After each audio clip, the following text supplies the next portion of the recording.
Hi guys, Namaste. I'm C. Anuj Jalota.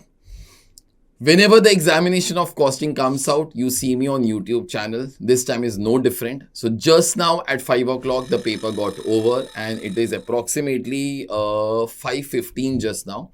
My staff outside, Amit and Ganesh, those guys have started to type the things. So they type, I try to prepare the solutions, and hence we all try to be proceeding.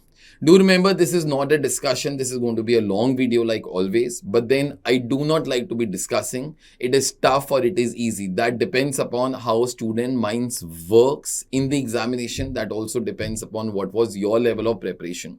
So rather than going into all those things which are a bit subjective, let me simply try to be doing the things. That is, let me try to completely solve it.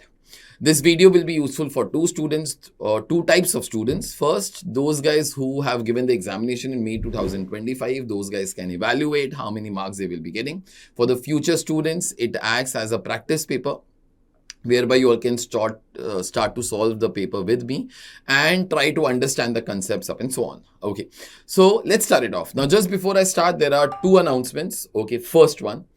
Our complete free course of costing, complete, not half, not this chapter missing, everything. Everything means a soft copy of the textbook, then all the lectures, homework section, rankings of every question, tests of each and everything, and a summary of every question in form of shorts. All these things are now available on our website www.ajnext.com. This is a free course of costing that you all can be enrolling. I know that you all are May 25 students or above, but then to all your friends who are yet to be giving their CA inter examinations, in case they require a complete free course, then you should be enrolling for that. These lectures are enough for anybody to be getting 90 plus in costing. So many students in past actually do get it. Okay, so it is kind of a thing that I would like to be giving back to all the students. Every lecture, every question that is there, everything is over there. That is first thing. Second thing, all the collection of the past papers and the RTPs, you will be getting a free course on our website. You all can be enrolling for that. So from the time new course had come, May 2024, every paper and every RTP is there in this course. Sometimes the RTPs we all don't publish on our YouTube channel because we want to be keeping it private. So you all can be enrolling for this course. Now, all our lectures can be viewed either through a browser on laptop, or in this case, you all can download our Android or iOS app, which has one kind of an added advantage, and that is you can download the lectures for offline viewing also. In case you want the latest recording of our costing or FM lectures, then you can visit our website. The costing lectures are currently available in full English mode and English and Hindi mode. So now time for us to be starting away with the paper. You all will understand that. That paper is of 100 marks. Apart from this, there are two sections that are there. That is part 1 that comprises of 30 marks, 15 questions of 2 marks each. Those are MCQ styles and case study styles. And then you all have part 2. Part 2 is 70 marks paper, 14 questions into 5 marks. But then instead of 5, you all have 6. And out of 6, you have to be selecting any 5, question 1 being compulsory. Now, I'm going to be making an attempt, like always, to be discussing everything in depth. In case you still have a doubt or you still try to be thinking, sir, I did like this, will I get marks, or how many marks will I get? So you all can put a comment on the comment section in YouTube and we shall be happy to reply to that. On the left hand side of your screen, there will be circles that will be coming. For part 1, circles will be there in black color. For part 2, will be there in blue color. That will show the progress, which question we are on. In case you want to be directly reaching to any question in the entire paper, there is a timeline that is printed in the details of the video. You can directly click on the timeline and you will be directly going to that question only. So let's start it off with May 2025 complete solutions.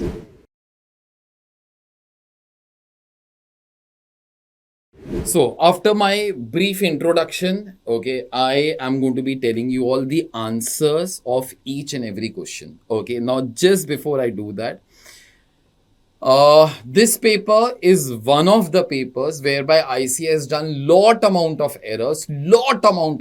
I actually don't know if you are a student who has given May 25, how the hell you are going to be passing, because the first question was actually a torture to everybody, because Whatever is the correct answer, that is none of the four answers. Okay, it is a horrible experience to be having.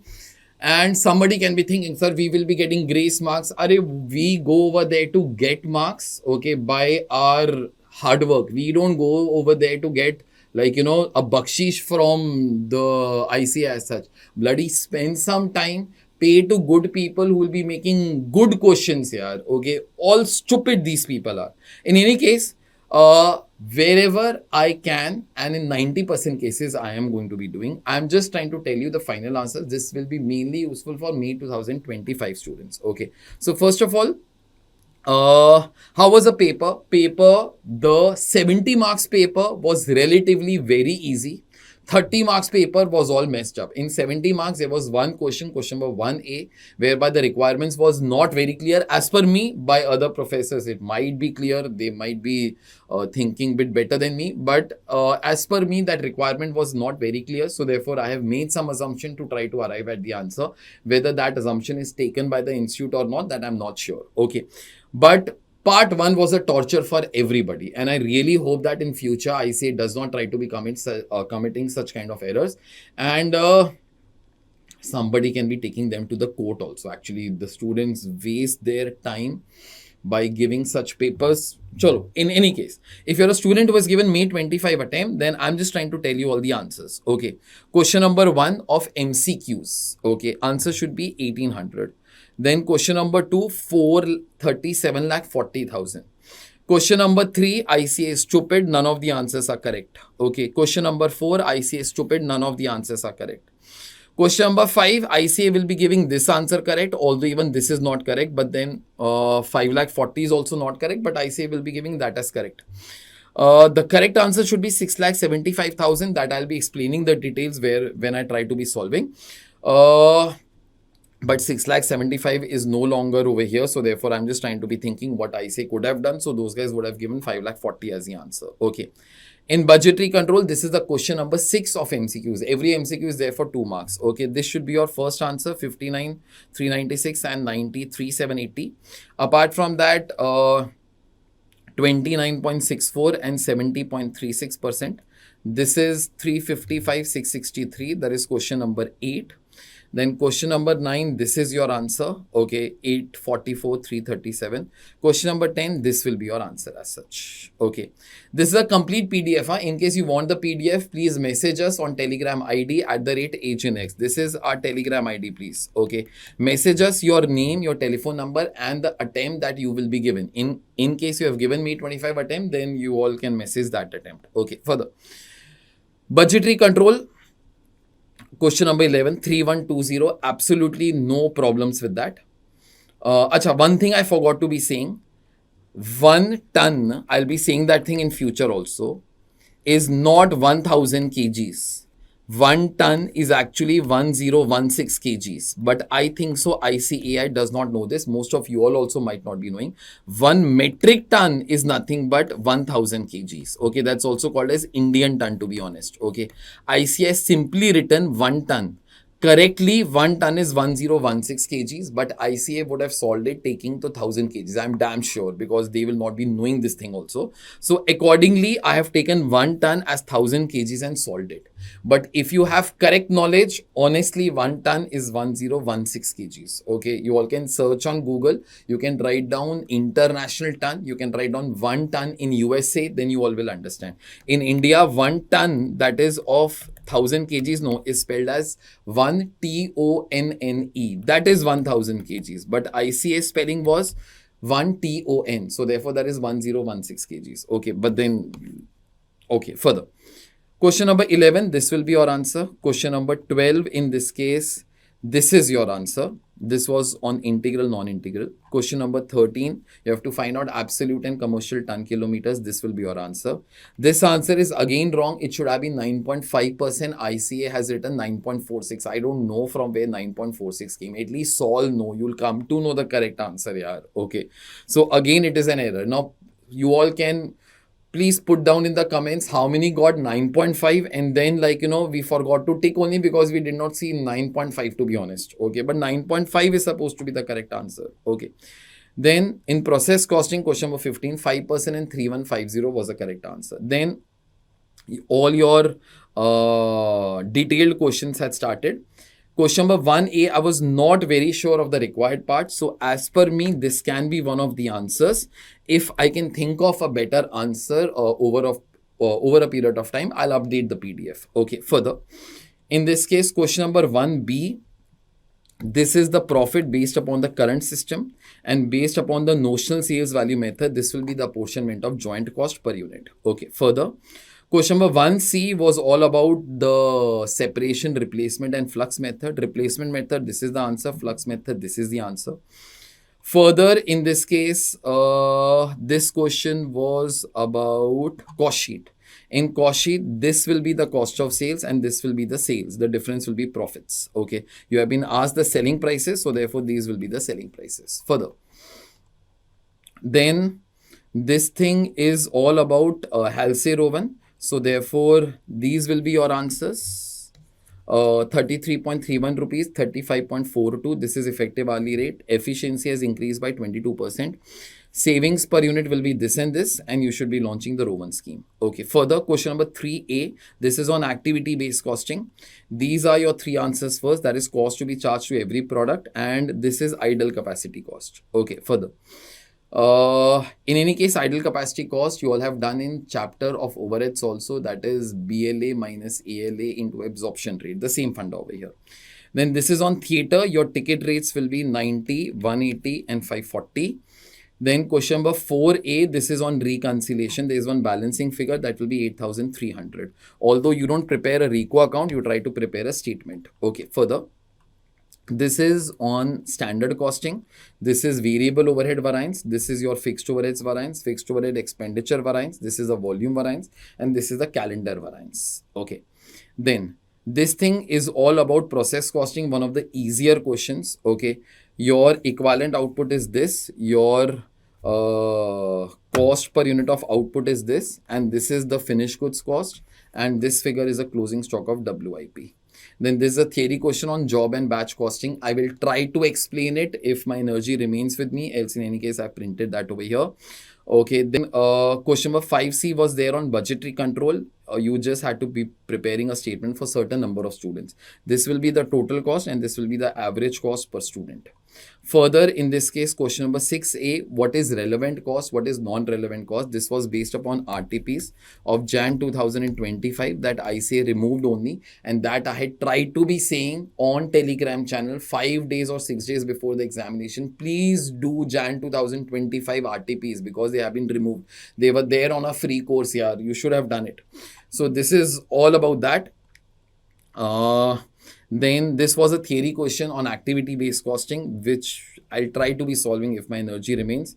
The last one, question number 6, it was a simple theory question that you all can. Okay, so this was basically all the answers that you all needed. Okay, so in case you have given May 2025 attempt, okay, I have tried to tell you all the correct answer for each and every question. You all can put in the comment how many marks you are expecting. And whenever you try to be saying that, do not write down the grace marks. Okay, sir, I think good things will happen with me and ICAI will give me the grace marks. Okay, that if ICAI gives, it will be very good. I'll be really happy. But do not expect that thing. Okay, just try to be commenting how many answers of yours are correct. Okay, chali. Now we will start away with actually solving part 1. Okay, all the questions. Then part 2, all the questions.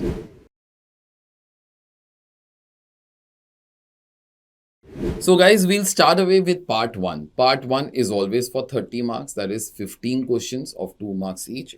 Obviously, everything is compulsory. Now, this is the paper that you cannot take it back. Also, you have to take right over there. So therefore, presentation honestly does not matter. Now, question number 1 to 5 that were there were from material costing. Question number 6 to 10 were there from budgetary control. 11th again from budgetary control. 12th from non-integral accounts. Very simple question. 13th is service costing. 14th was CVP analysis. Question 15 was process costing. Okay. Now, as I saw the paper, I realized one thing, that ICAI doesn't have any sense. Okay. This was evident in this question to a great extent. it was evident in this question. Okay, and that if I'll ask you all will also like, say actually the wrong thing only. Tell me 1 ton is how many kgs? Everybody will be saying, sir, 1000 kgs. No, that is 1 ton, TONNE. In reality, 1 ton, okay, is nothing but in this case 1016 kgs in reality. If you want to be writing 1 metric ton, then 1 metric ton is 1000 kgs. ICA wrote down the word 1 ton. In fact, ICA also does not have the knowledge. Most of the students will also not know this particular thing. But students should be knowing that, to be honest. And more important, ICA should be knowing that. Those guys wrote the word 1 ton, TON, and took it as 1000 kgs. I think so. And then those guys have solved the entire question, which is wrong. So therefore, technically speaking, you all will still get the correct answer because you all did not know this. So sometimes ignorance is a bliss also. Okay, so this question, as per me, stupid, but in any case, you would have got it correct. Okay, if you have given May 25 examinations. Further, in this case, this question was again a nonsense question. Okay, stupid. I don't know how can ICAI actually make a paper whereby even the first question of the entire question paper is wrong. I do not understand that. Okay. So I'm starting away with question number 1. Question number 1 to 5 is first case scenario that we are about to be doing. We exactly have the same question that is there. Exactly the same question is there in our books also. That is question number 24 of material costing.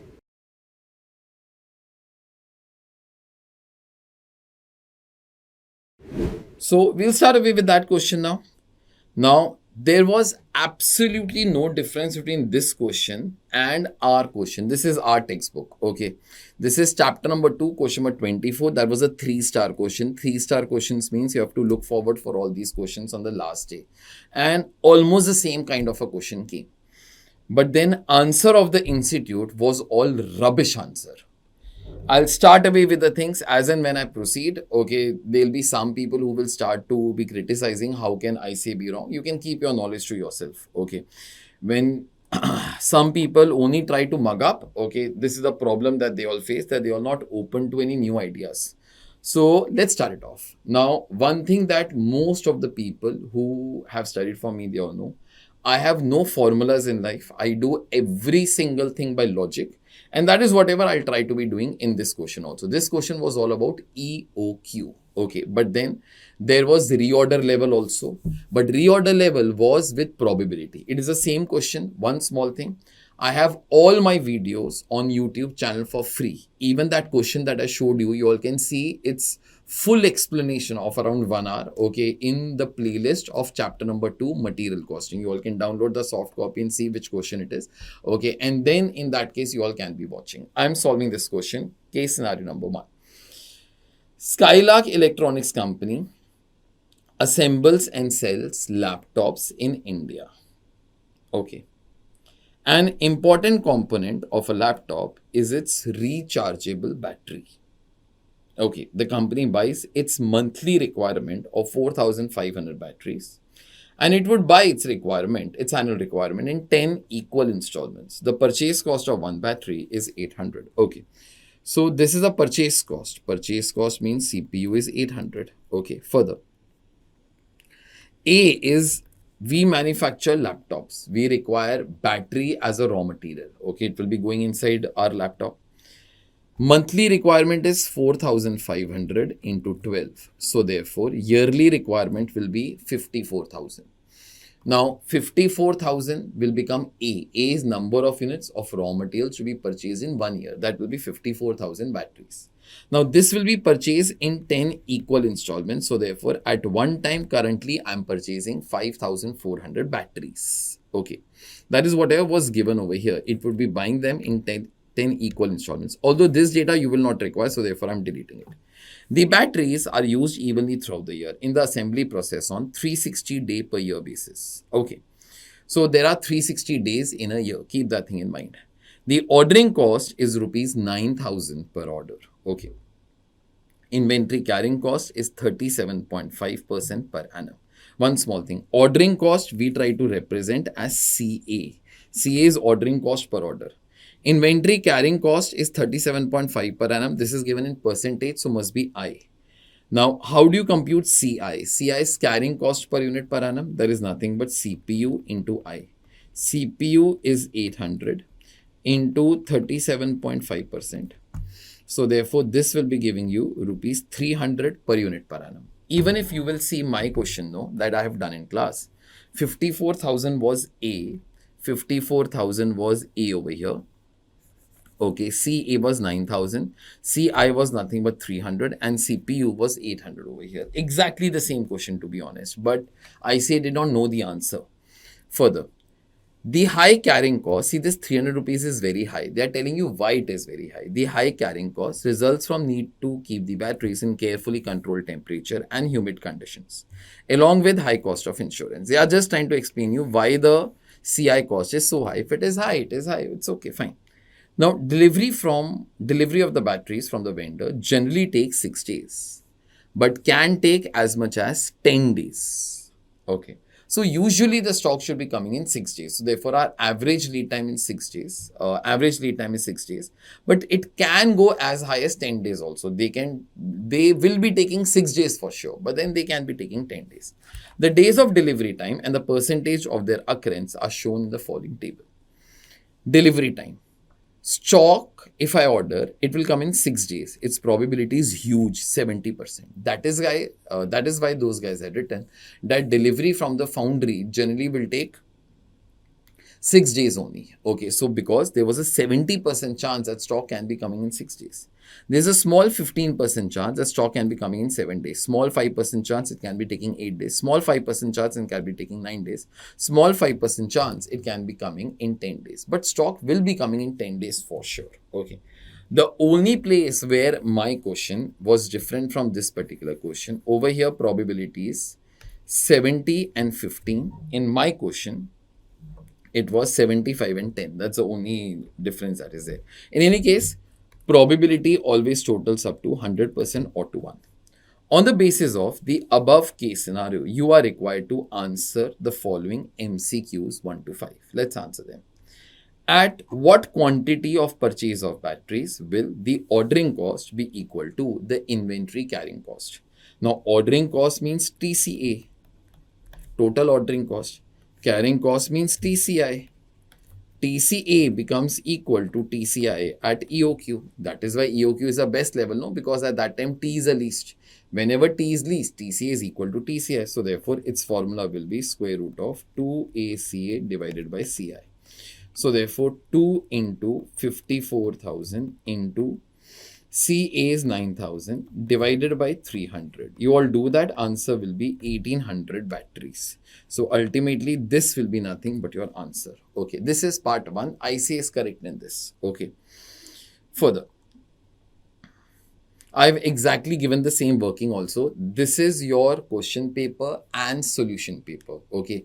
I am not discussing, I'm solving it. Okay. So therefore, A is equal to this, CPU was this, CA was this, CI was this. Okay. We compute the EOQ that comes to 1800 batteries. Further, what will be the total annual cost of purchases as per the quantity calculated in one above? Okay.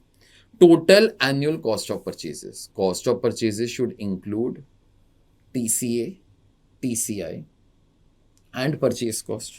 So let's compute TCA. TCA is nothing but A by Q into CA. A is 54,000. Q is a quantity that you order, that is 1800 into CA, that is nothing but 9,000. Please compute this, that will be coming to 2,70,000. At TCI, that is Q by 2 into CI. So therefore, 1800 upon 2 into 300. This will be coming to 2,70,000. They both have to be same only. This will be 5,40,000. In case you do not want to be calculating 5,40,000 like this, you can directly calculate T also. That is this plus this. That is square root of 2ACACI. Okay, so therefore it will be 5,40,000. I have calculated like that only below. I wanted to save some space, I think. Okay. But you add purchase cost, no, for the entire year. Purchase cost for the entire year. In the entire year, you will be purchasing 54,000 batteries.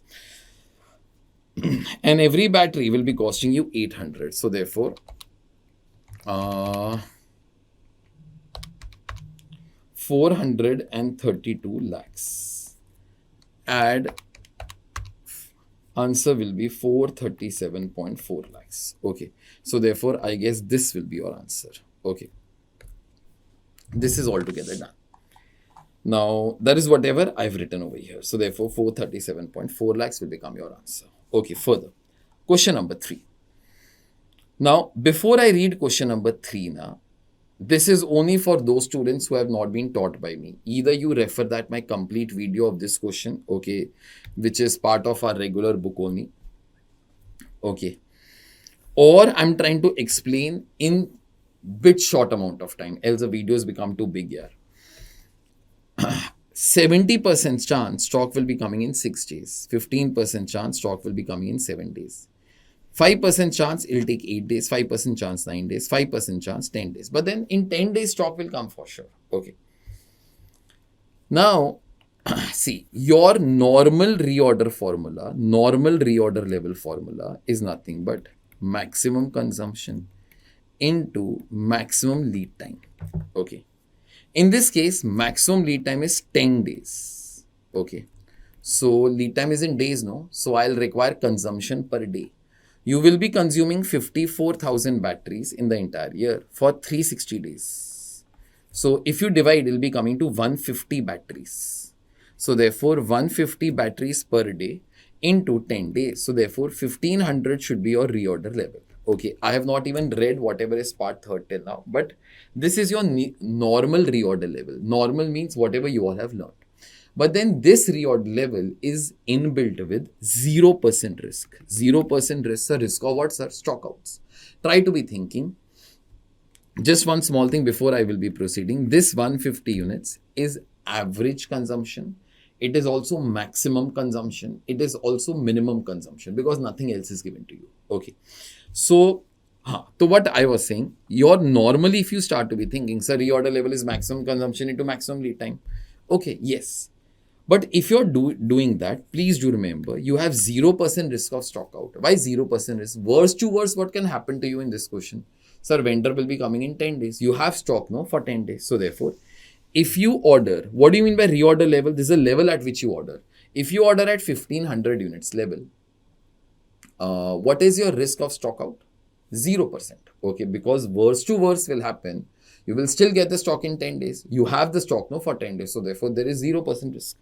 So now let's come over to this part. Okay. This is part number 3. Assume that the company is willing to take 15% risk of being out of stock. Okay.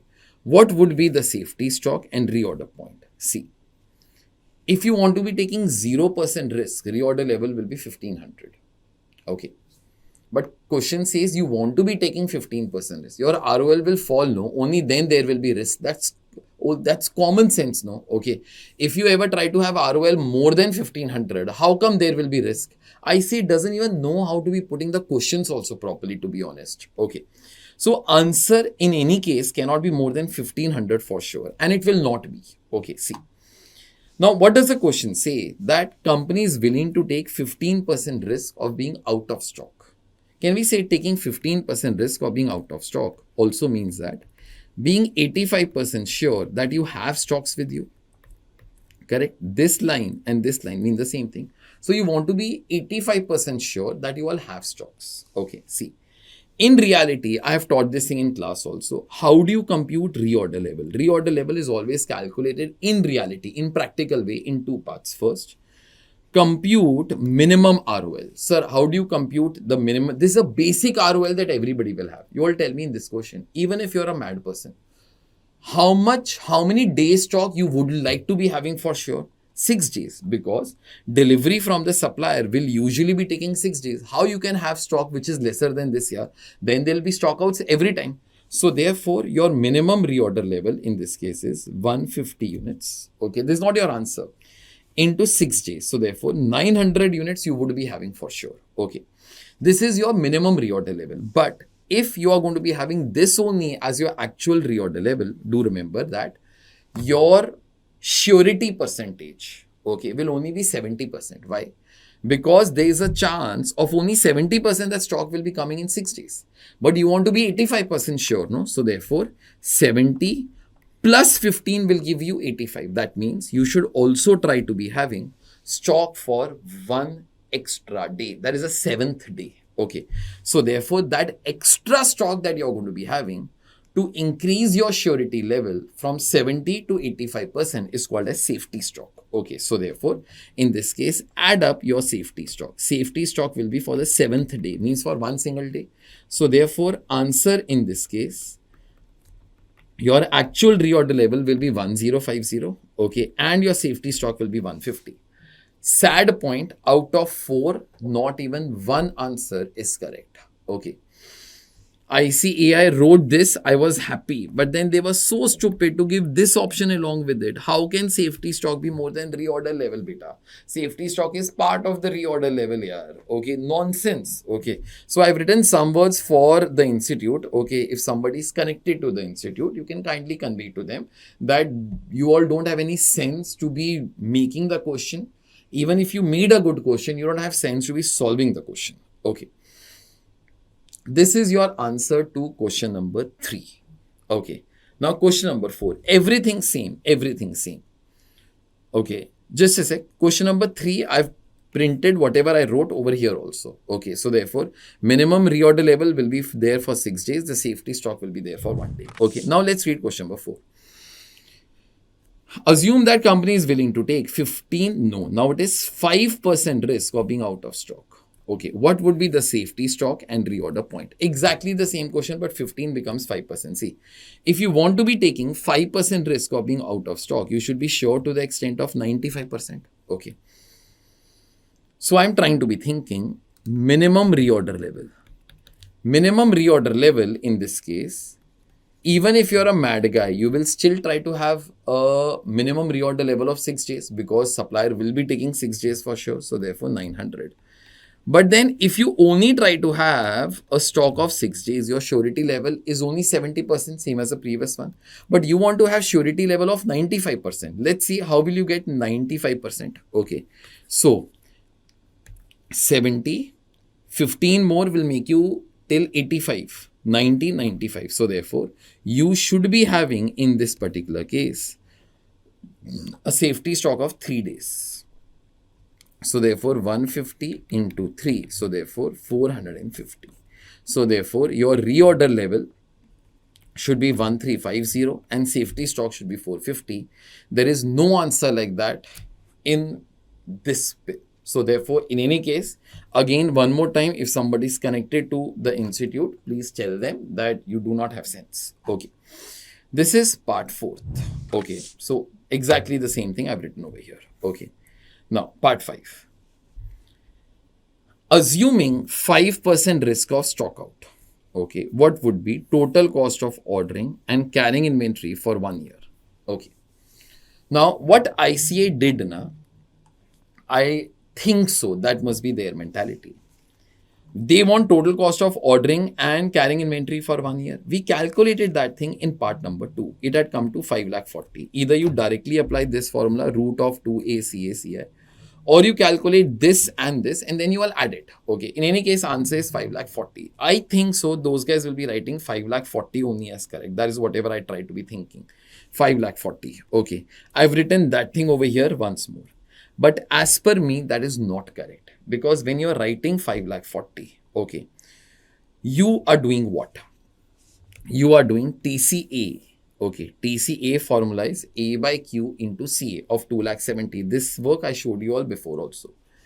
But TCI, now see, if you're going to be writing 540 only as answer, tell me what implication does this line have then?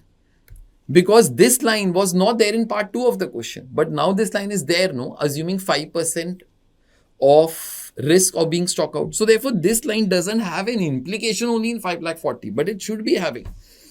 Now see, assuming 5% risk of stock out. Now when there was 5% risk of stock out, ROL was 1350 beta. Okay. Now, there was lead time. Okay, in ROL, we have calculated lead time. Whenever there is lead time, formula of TCI is not Q by 2 into CI. No. Q by 2 was under an assumption that lead time is 0, but in reality lead time is there. So therefore Q by 2 originally was nothing but average stock per annum. Okay. So therefore instead of Q by 2, you will be writing average stock per annum. Okay. And then you should know how to be computing average stock. Average stock is nothing but minimum stock. I have done the entire derivation of this also in our normal lectures on YouTube. So therefore you all can be watching them. Okay. Minimum stock plus ROQ upon 2. Okay. This will be nothing but in this case your average stock. How do you compute your minimum stock? You will have done this thing. Minimum stock is calculated as, I'll write down over here, ROL minus average consumption into average lead time. ROL in this case was in part 4's 5% stock out risk was 1350 minus average consumption into average lead time. If you'll be doing that, that'll be coming to 450 plus ROQ upon 2. ROQ means EOQ, 1800 upon 2. Okay, this will be nothing but your average stock, 1350. Okay. 1350 in this case into 300. So therefore 4,05,000. This should have been the correct answer. One of the answers of the institute should have been 6,75,000. They did not write it. Okay. So for the third time, although I have not written, but I say stupid.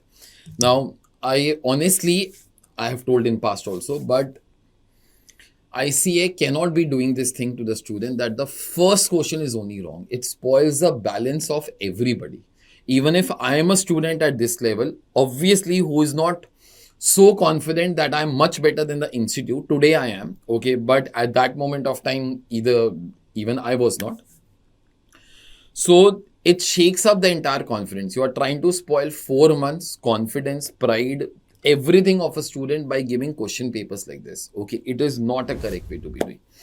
You can tell this thing to your friends who had given May 2025 paper. Chale, in any case, this question is done over here.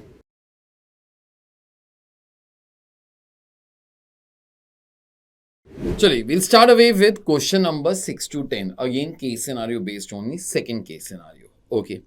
Allure Metallurgy Limited is a stainless steel manufacturing company which manufactures 2 grades of stainless steel products, namely SS304 and SS316, made out of a common raw material, iron, procured at the rate of 52 per kg from the market. This 52 might not be of much use to us.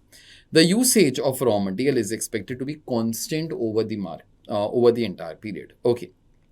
The raw material supplier to the company charges 24,000 rupees per order. Okay, even this might not be much use to us, to be honest. Okay. But its delivery is limited to 1200 tons per annum. Okay. Now, one thing, again, Abhi, I would not like to be saying it, but if I ask you all, how much is 1 ton? How much is 1 ton? Somebody can be saying, sir, 1 ton is nothing but in this case, 1000 kgs. To be very honest, it is not 1000 kgs. 1 metric ton is 1000 kgs. 1 ton, you go on Google and search, okay, because our students know the correct thing. That is where it creates a problem. If we teach correct also, I say does it wrong. Second mistake in the paper. Those guys should have written metric tons. Okay, it's common sense. In India, tons word is not used, it is metric tons. In India, what is used is 1 ton. Okay, 1 ton. 1 ton is 1000 kgs. But 1 ton in US is measured as 1016 kgs. Those people who are aware of the correct things will appreciate. Other will only try to be saying, sir, but this is India, this is ICAI, Institute of Chartered Accountants of India. Ari, so if it is Institute of Chartered Accountants of India, can't you bloody clarify over here that it is metric tons? What is wrong with you all? Okay, otherwise 1 ton, whenever 1 ton word is written, it is actually 1016 kgs. But I know that ICAI is dumb, to be very honest. I've already taken out my frustration in question number 1, so therefore would not like to continue much. But ICAI must have taken 1 ton as 1000 kgs only. I'm damn sure about it. Okay, further. So for you all, okay, if you have limited knowledge, if you want to criticize only, you can again criticize. But otherwise, ICAI should have written the spelling as 1 ton, TONNE. Okay. because 1 ton is actually 1016 kgs. Further, there is no alternate supply to procure the raw material. There is no alternate source to procure the raw material. So see, we produce two types of products, this and this. They are made out of iron. Iron is procured at this much per kg. We have only one supplier who can supply us 1200 tons per year. 1200 into 1000 I'm doing. That will be giving you 12 lakh kgs per year. Okay. As I told, in reality, 1 ton is 1016 kgs. But I'm damn sure, even if you'll ask the Board of Studies member, though those guys will not be knowing also. But otherwise, it is 1016 kgs. But I know that those guys will be taking that thing as 1000. Okay. So, 1200 tons per annum, that will be 12 lakh kgs. Okay, that is into 1000. I'm going to be writing 12 lakhs over here. Okay, there is no alternate source to procure the raw material. In consideration of the above limitation, the company decided to review its inventory management policies for the forthcoming year.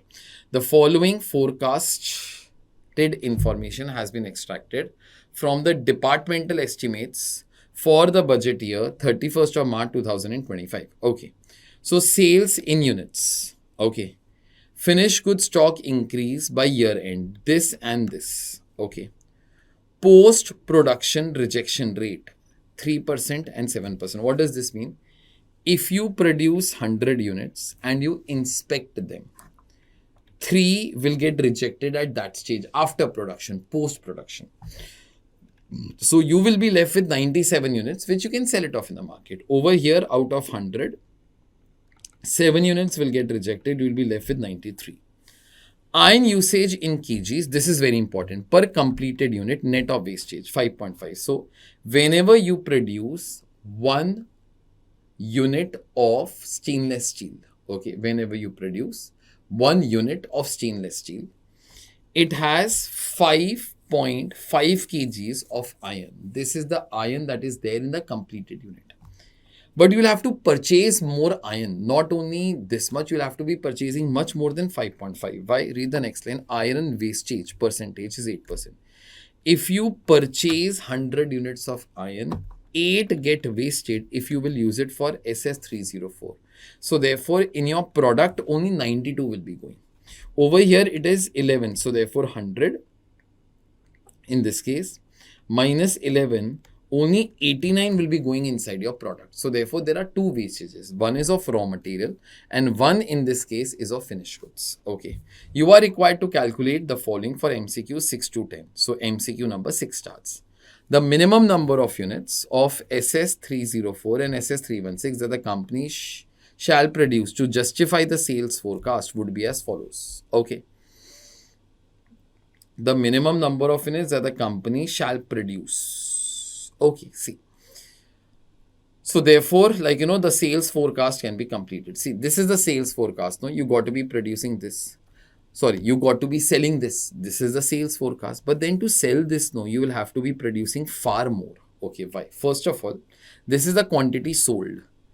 Add closing stock of finished goods, less opening stock of finished goods. Neither they have given you the closing stock, neither they have given you the opening stock. But then closing stock will be more than opening stock by this much. So therefore, this plus closing stock less opening stock, they have given you this net figure. So therefore, this plus this will be giving you what is a production that we have to be doing. But then do remember, that is a final production that you have to be doing. That will be corresponding to 97% and 93%. You will have to be producing 100, no? So therefore, this much in end can be getting sold. So see what calculation I have done. This figure plus this figure will be giving you what is the final quantity that you would like to be producing. But then this figure divided by 97% will make you reach till 100%. That's what I have done over here. Okay. So therefore, this plus this will be giving you quantity to be produced net. Divided by 97% will be giving you this answer. So therefore, this is a production that you will have to be doing. This is a gross production. If you do this after rejection, this much will be left. Adjusting the stocks, this much can be sold in the market. Okay. So therefore, answer in this case will be 59,396 and 93,780. This should be your answer. Okay. This is first one. Second, the ratio in which raw material utilized for SS304 and SS316 from the total quantity of raw material procured to produce the number of units desired in Q6 above. I'll read this part once more. the ratio in which raw material utilized, raw material is iron, from the total quantity of raw material procured to produce the number of units desired in Q6. See, in question number 6, this much we are going to be producing. For this much, you will require the raw material or not. Now, I'll repeat this part. See, in this case, no, you are going to be producing this much.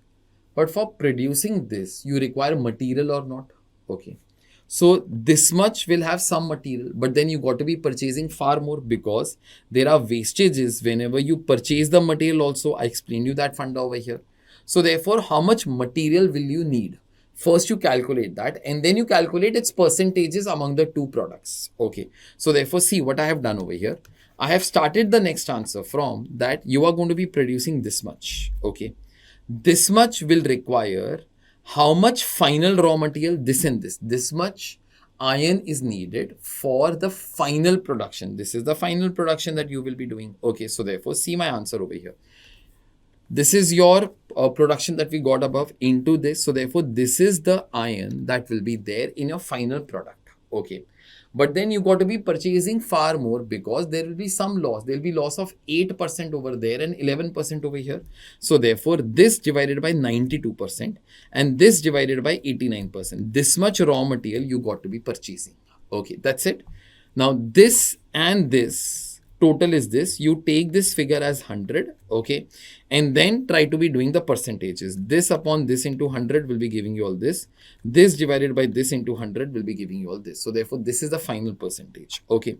So 29.64 and 70.36. This will be your answer. Okay, fine. This is your answer to question number 7. Now question number 8. This is important. Okay. Assuming that all the available 1200 tons, as I told you, I know that what ICAI will be doing, 1200 tons, ICAI would have taken 1000 kgs as 1 ton, although it is 1016, but leave that aside now. Assuming that all the available 1200 tons of raw material is procured per annum. Okay, so say for see, if you now try to be thinking, we require this much amount, of raw material for the production, but they are saying that we are going to be procuring entire thing. We will be procuring entire thing as such. Okay. Entire thing means 12 lakh kgs. Okay. Of raw material. Assuming that all the available 1200 tons of raw material is procured per annum and will be utilized for production. Okay. Then what would be the raw material needed for production of SS304 in order to maintain same production mix arrived in Q7 above? Okay. And question number 8 no is exactly same as this, but then they have asked you for the other product. Let me show it to you over here. Rest everything is exactly same. Okay. So therefore I've solved both the parts together. See, those guys are saying you maintain this percentage only, beta. Okay, you maintain this percentage only, but you do not purchase this much. You purchase entire lot of 12 lakh kgs. Okay. Then in that case, what is the raw material that will be needed for this product and this product? So therefore, you take 12 lakhs, divide 12 lakhs in this particular ratio. Your job is altogether done. Okay. So therefore, I've taken that percentage over here. Okay. I've taken that complete fraction, else my answer was not matching. Okay. So 12 lakhs into this complete fraction, whatever it comes, 12 lakhs into this fraction. These are the two answers that come. Okay, 355,663. 355,663. And over here it is 844,338. 844,337 I'll take it. Okay, that is the best answer that I can be getting, to be honest. Okay, so question number 8 and 9 I have solved. Okay, in this, instead of purchasing only that 11,98,000, we are purchasing entire 12 lakhs. And they are asking you now how much individually will be needed to maintain that same ratio. So you take that same ratio, divide 12 lakhs in that ratio. We all got this particular answer. Okay, now last. Keeping the management's purchase policy and production quantity mix in consideration for these two products, the maximum number of units of each product that the company would produce respectively by utilizing 1200 tons of raw material. See what they are asking now. If I'll try to be explaining, see over here what you all had done. Uh, this much we had to be selling. Okay, this much we had to be selling. So this much we had to be producing. After rejection, this much we had to be producing. For this much, we required this much amount of material. We had to be purchasing far more because there will be wastages. Okay.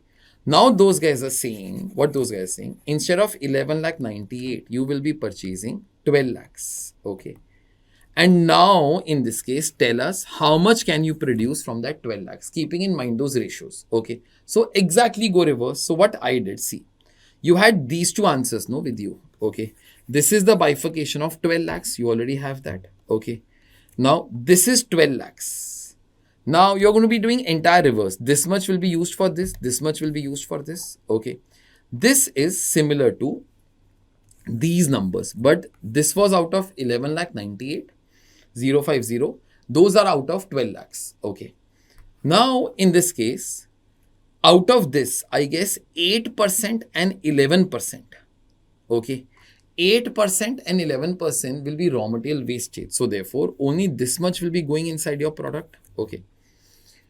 And for 1 unit of SS304, 5.5 kgs of iron are required. Here 8 are required. So this divided by this will be giving you this answer and this answer. Okay. So this much quantity can be produced with 12 lakh kgs of iron. Okay. So therefore, with 12 lakh kgs, this much can be produced over here. 59,492, 59,493, I'll take it. Okay. And 93,932. So 93,933, I guess. Okay. So therefore, I guess this will be your answer. Okay. I will just make it slightly better. Okay. So that's it about question number 6 to 10. This was relatively easier. But if your knowledge is very good, okay, then in that case, there might be a problem because in reality, 1 ton, I'm saying, I think for the 10th time, is not 1000 kgs, it's 1016 kgs. Okay, chali. So this question is altogether done. We'll start away with question number 11. Small question, 2 marks. This is simple stuff, beta. Healthy and Fit Limited manufactures and sells a single product captioned as exercise bikes. Okay. The estimated units to be sold in the last quarter of the year 2024-25 are as follows. Okay, last quarter of 24-25 will mean last 3 months of that financial year. Jan 25, Feb 25 and March 25. Exercises bikes. These are expected to be sold. So therefore, these are expected. This is quantity to be sold. Further, the company's policy is to hold closing stock of finished goods at 20% of the expected sales volume of the succeeding month. So company has a policy that our finished goods should be equal to 20% of closing stock, 20% of the sales of the next month. So example, if you're talking of Jan 25, in Jan 25, there's a quantity to be sold, but I wish to have closing stock equal to 20% of Feb. Okay, 20% of Feb. Same way, December's closing stock will be 20% of this particular figure. December's closing stock will also become opening stock for Jan. Okay, further. Each unit of the exercising bike requires 1 unit of the main body with the resistance system and 2 units of pedals. So whenever you produce that bike, it will require 1 unit of the main body, okay, and 2 units of pedals. Obviously, 1 pedal on left hand side, 1 pedal on the right hand side.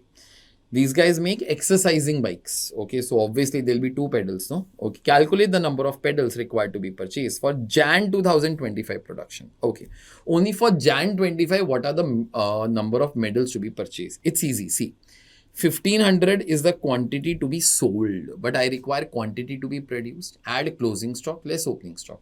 Closing stock will be 20% of this. Opening stock will be 20% of this. That's what I have done over here. So therefore, 1500, that's your quantity to be sold. Add closing stock. Next month sales into 20%. Less opening stock. This will be closing stock of December. That will be 20% of Jan sales. So therefore, 1500 into 20%. Quantity to be produced is this.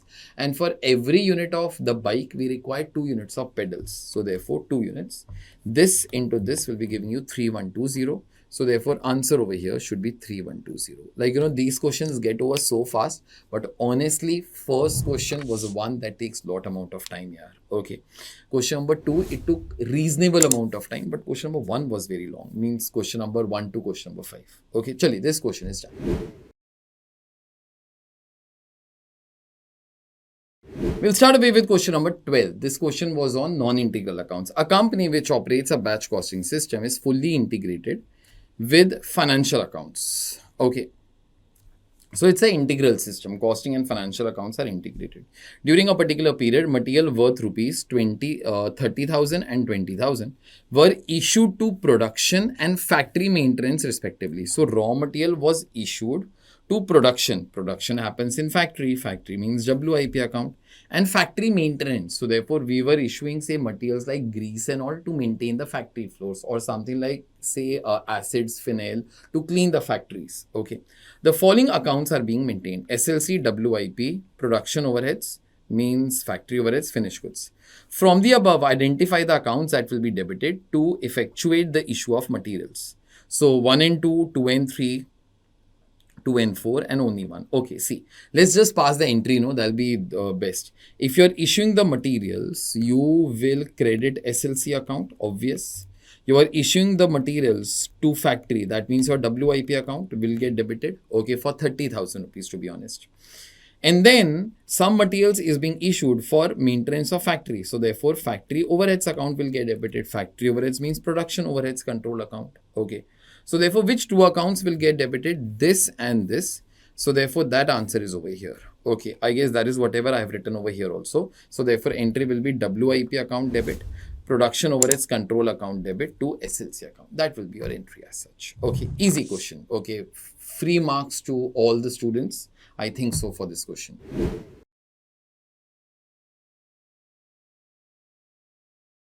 Sorry, question number 13 on service sector. We all have done exactly the same question, of course, with different numbers. Let's start it off. A lorry starts with a load of 15 tons of goods from station X. It unloads 5 tons in station Y.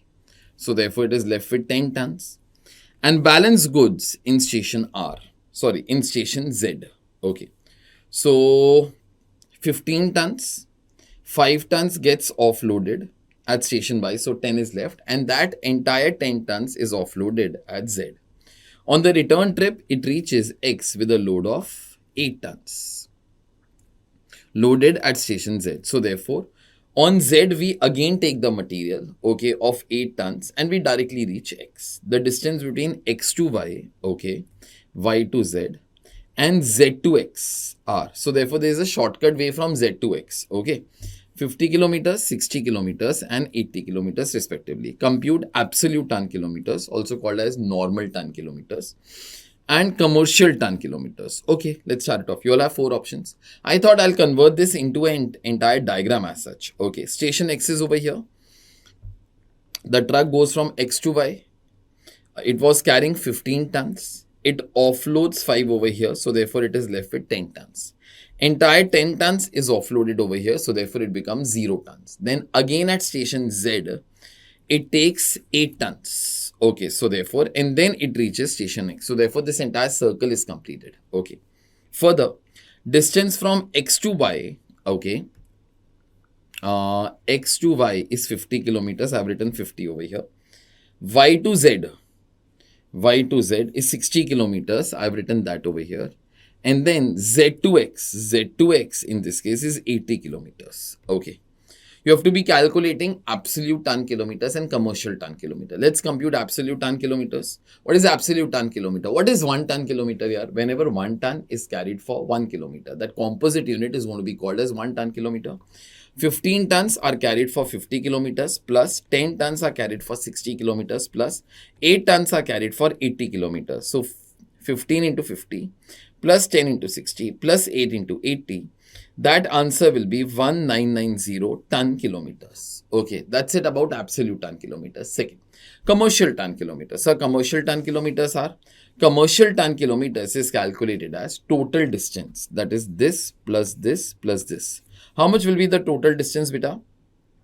It'll be 190 into average load. What do you mean by average load? It is this plus this plus this divided by the number of observations. There are 3 observations, no? So therefore, it is average load into total distance. That is whatever I have written over here. Average load into total distance. Okay. So therefore, in this case, 15 plus 10 plus 8 divided by 3. into 190 kilometers. If you'll be doing that, that comes to 2090 ton kilometers. Okay. So therefore, I guess this will be your answer. 1990 and 2090. This should be your answer as such. Okay. That's it about this question.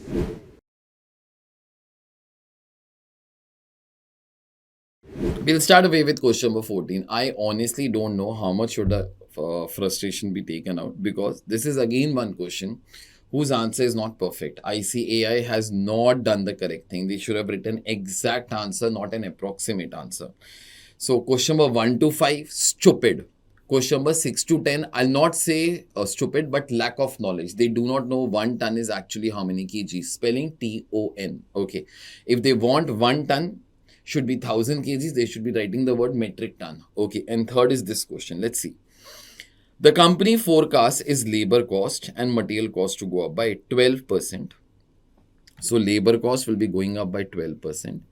And material cost in this case will be going up by 8% respectively per unit in the next financial year.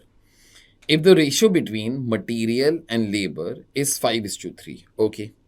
Material and labor costs are in the ratio of 5:3. Determine the increase in selling price as a percentage that the company shall keep to maintain its PV ratio of 12%, assuming variable overheads as nil. Okay. 4 options over here. See, those guys are saying that currently our PV ratio is 12% and we wish to maintain that PV ratio. Okay, so therefore, we wish to be having PV ratio as 12% only, but our labor cost and material costs are rising by 12 and 8%. They are asking you by how much selling price be increased. So therefore, PV ratio of 12% is maintained. Okay.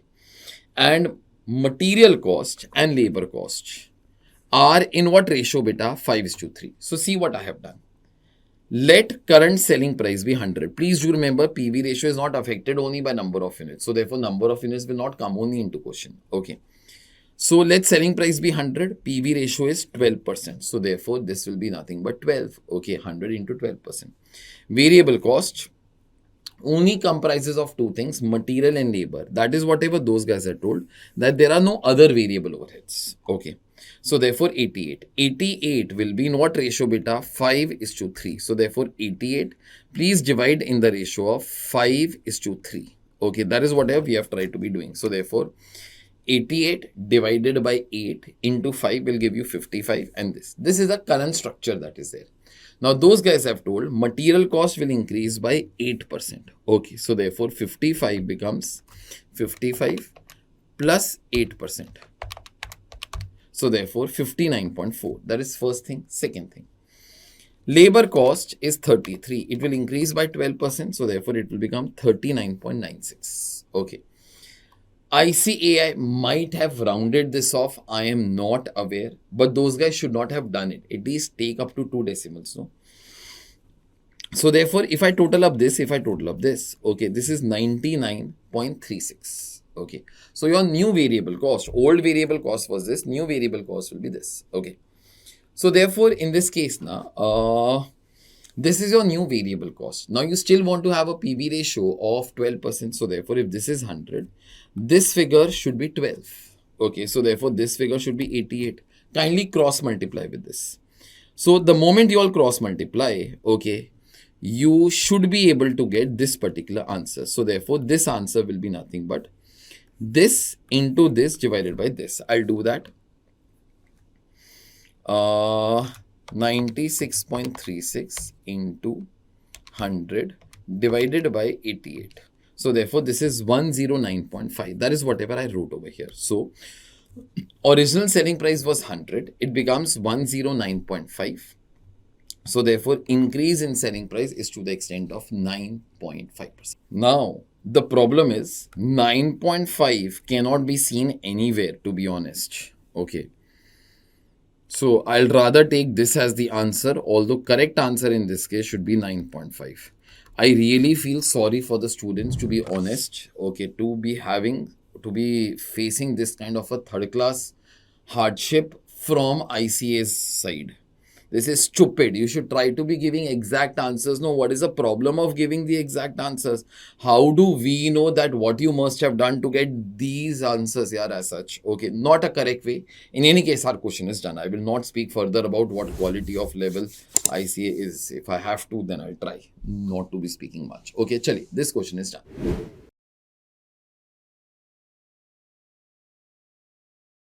Chali guys, question number 15, process costing. No problems I have in this question. Okay, so I'm happy.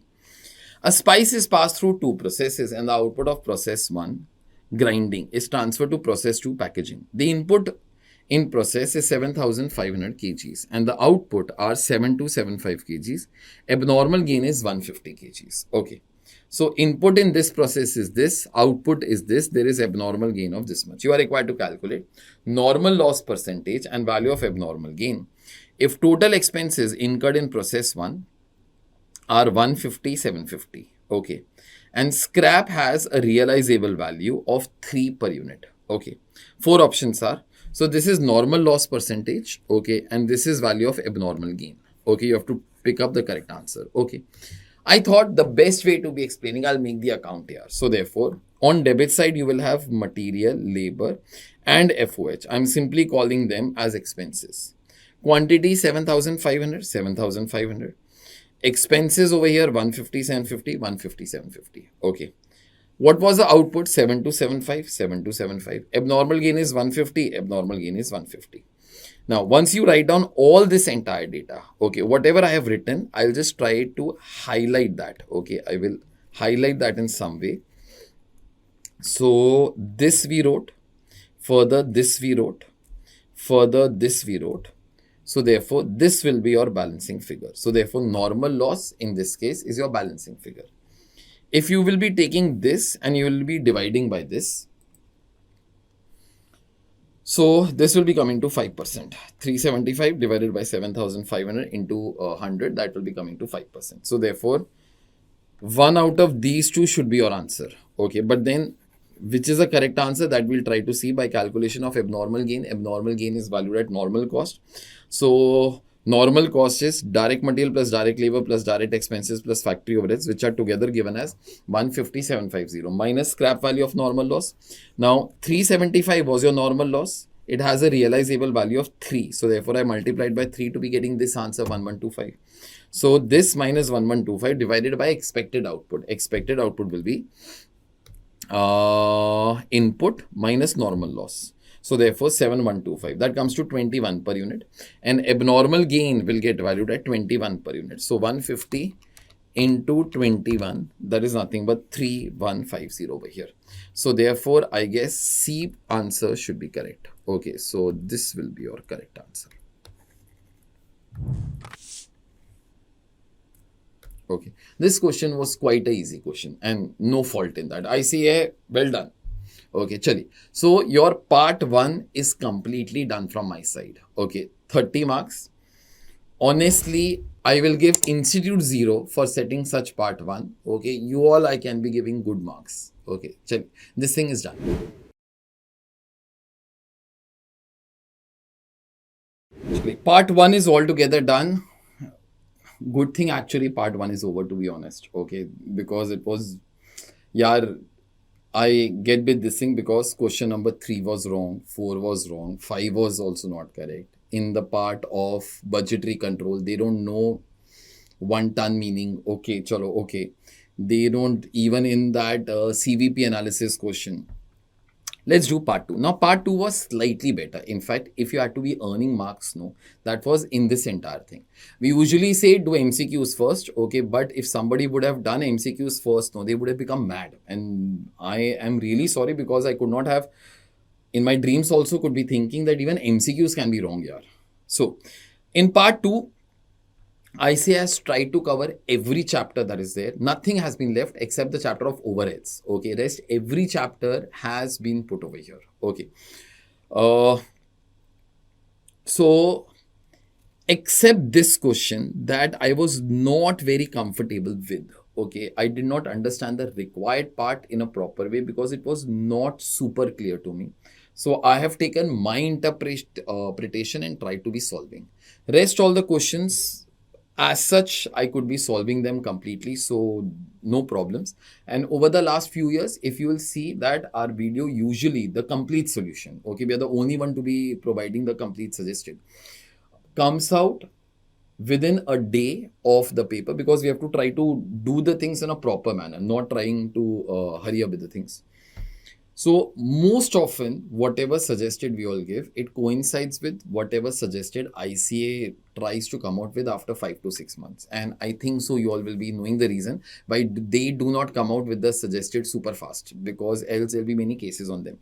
In any case, joint products, byproducts, this was a easier question. This was Halcero one, we all have covered it up.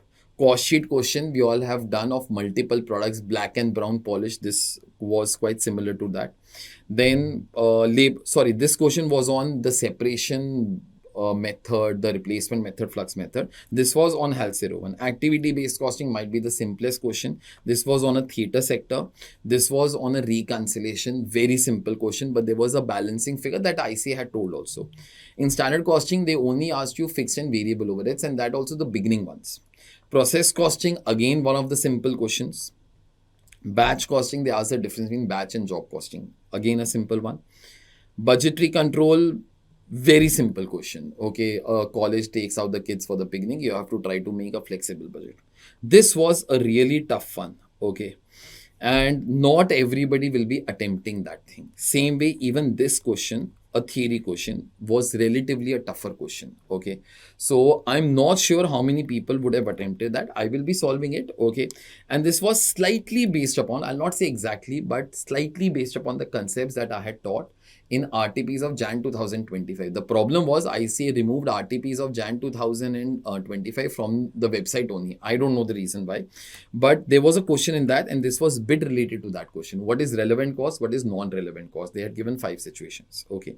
Over here, they had asked you that what are the unit level activities, what are the batch level activities, what are the product level activities, and what are the facility level activities. So in case you know that, you will be able to attempt it, else not. This was a theory question that was quite simple. Okay, so let's start to actually physically solve all the questions.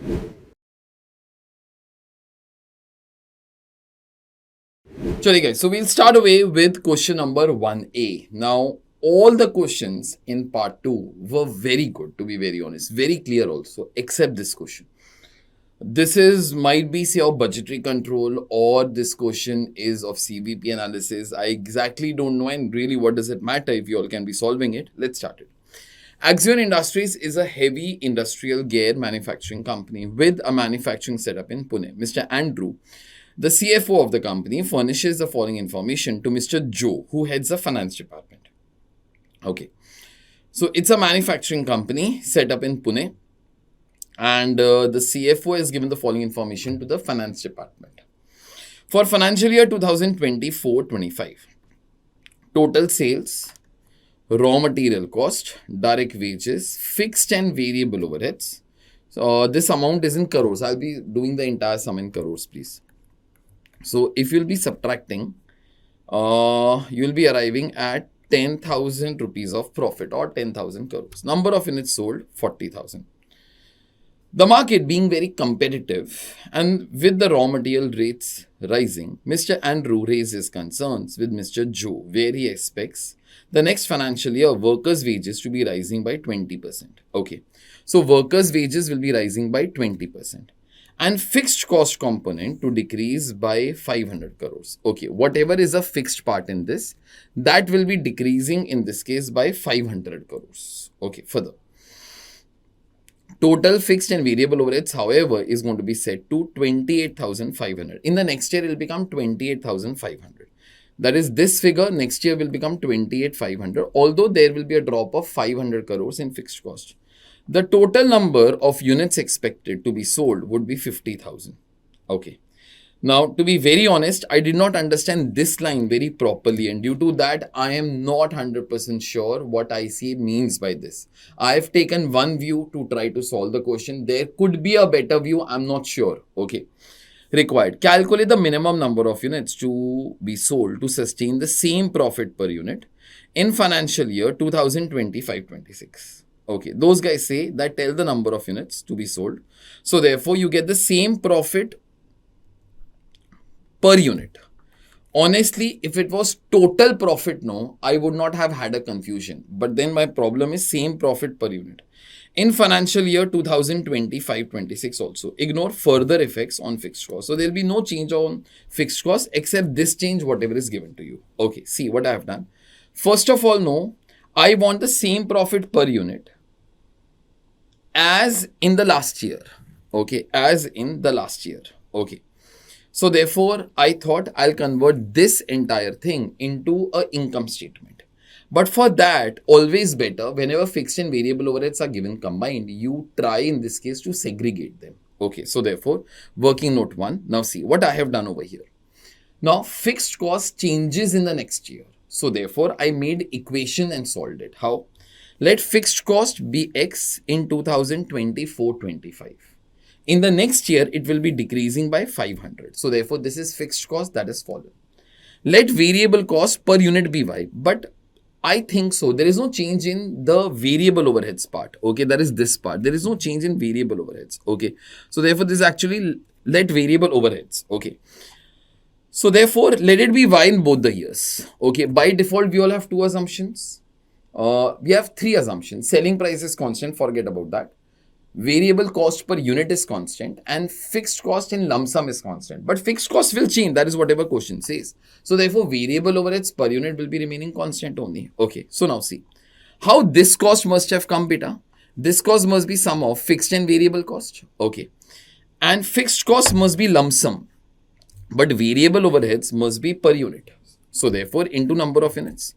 See now the equation for 2024-25 how I have made.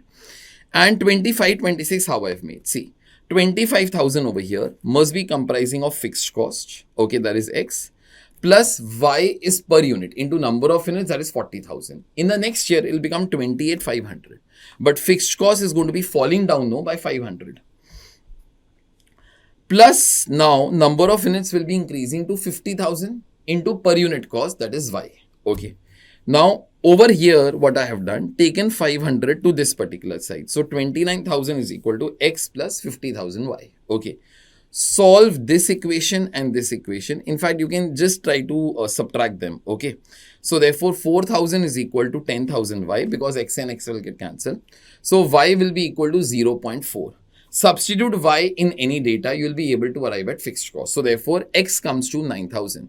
This will be fixed cost in 2024-25. In next year, it will become X minus 500. That is 2025-26. Okay, it will become 8,500. Okay. Now, the first thing that I did, in 2025-26, we were on the same profit per unit as we got in the last year. So therefore, I thought I'll make the income statement for the last year for time pass, to be very honest. Okay, see sales, raw material cost, direct wages, variable overheads over here, 40,000 units into, I got this 0.4 over here, 0.4. Okay, so therefore this will be 16,000. Subtract to get contribution, less fixed cost, that is X value, 9,000, that will give you profit. Divide by 40,000, per unit profit in this case is 0.25. Now, I'll tell you all what I have assumed. Till now, there is no assumption. But after this, no. I try to be thinking like this. Those guys want calculate the number of units to be sold. So, those guys want number of units to be sold. To sustain the same profit per unit as in financial year 2025-26 also. They want how many units to be sold to get the same profit per unit. The problem is profit per unit. Profit is never ever per unit. It is a lump sum figure. So therefore, last year we got 0.25 of profit. This year also we want 0.25 per unit of profit. I have assumed that they want 0.25 per unit profit for 50,000 units. That is like, might be I have assumed that particular thing because it is not very clearly given. Okay. So therefore, what I have done over here, see, meaning of profit per unit has been taken as 0.25, but for calculation, I have taken 50,000 units to arrive at total profit. I will require that total profit, else I cannot be solving it, to be honest. Okay. So therefore, I start away with profit. There could be a better answer. I'm not saying that, but I'm not being able to get that. Mostly as per me, this should be the answer, but I'm not 100% sure. Okay. So profit in this case that we all want in 2025-26 is 12,500. Okay, fixed cost is 8,500. We discussed about that. This is X minus 500. So therefore, this is the contribution. Okay. Now, but then divide by contribution per unit. See, we want this much amount of profit, but you never ever earn profit in life. You earn contribution. For that, you add up your fixed cost. So this is a total amount of contribution that you all need. Divide by the contribution per unit. How do you arrive at contribution per unit, beta? Selling price, last year it was 2.5. It will remain 2.5 only. Raw material cost was 1.25. It will be remaining 1.25 only. But last year, direct labor cost was 0.375. Pick up your calci. Those guys have told that workers' wages will be rising by 20%. So 0.375 plus 20%, that will be giving you all 0.45. Okay, 0.45. And variable overheads in any case will be remaining same only. That was our value of Y. That is 0.4. Once you subtract, this is contribution per unit. So in all, I require this much amount of contribution.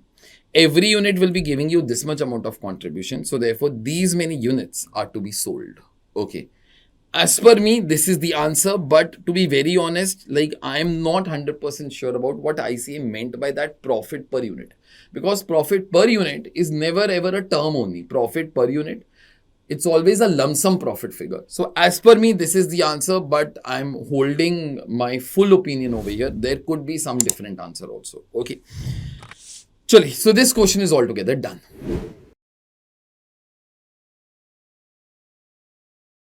Chali, question number 1B, we all are starting. Aroma Park produces 2 perfumes named Floral, Oriental and 1 Cologne. Okay. All created through a joint production process. Below are the data from the most recent month of production. So 3 products are produced through a single joint process. These 3 products are this, this and this. Okay. Sales price. Okay. Quantity is given to you. Okay. 5,000, 3,000, 2,000. For some reason, I'm just trying to total it up. That will be coming to 10,000. Further. Joint cost in this case is 60. Joint cost in this case is 60, but it is 60 everywhere. Now try to be thinking, when will joint cost per unit come same everywhere? When you all follow output method. Okay, so therefore the company has currently follow output method of apportionment of joint cost. They divided the joint cost in the ratio of number of units.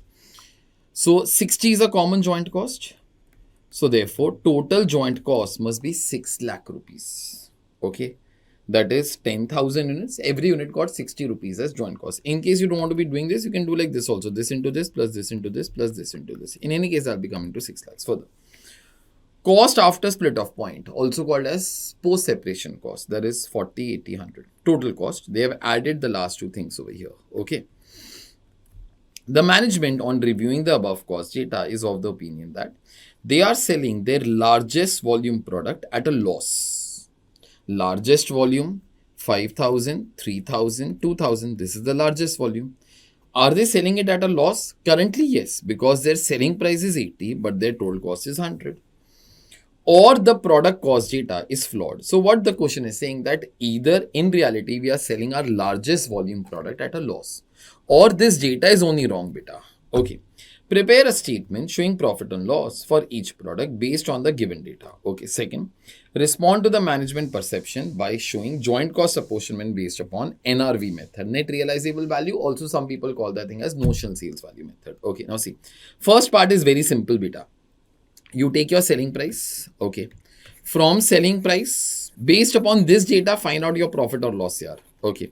So therefore, in this case, this is your selling price minus your this cost.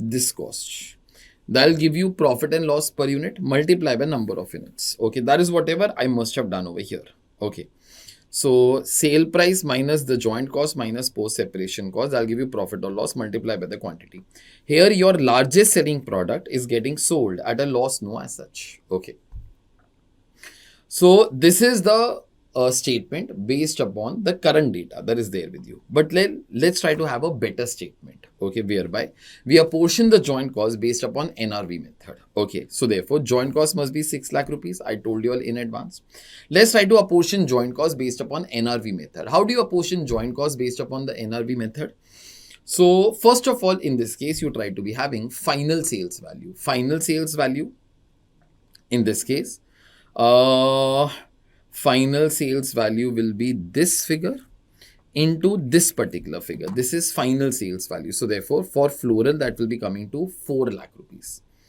Minus the post-separation cost, beta. Post-separation cost in this case will be this figure into this particular figure. This is post-separation cost into this. So therefore, that will be coming to 5,000 into 40. That will be coming to 2 lakhs.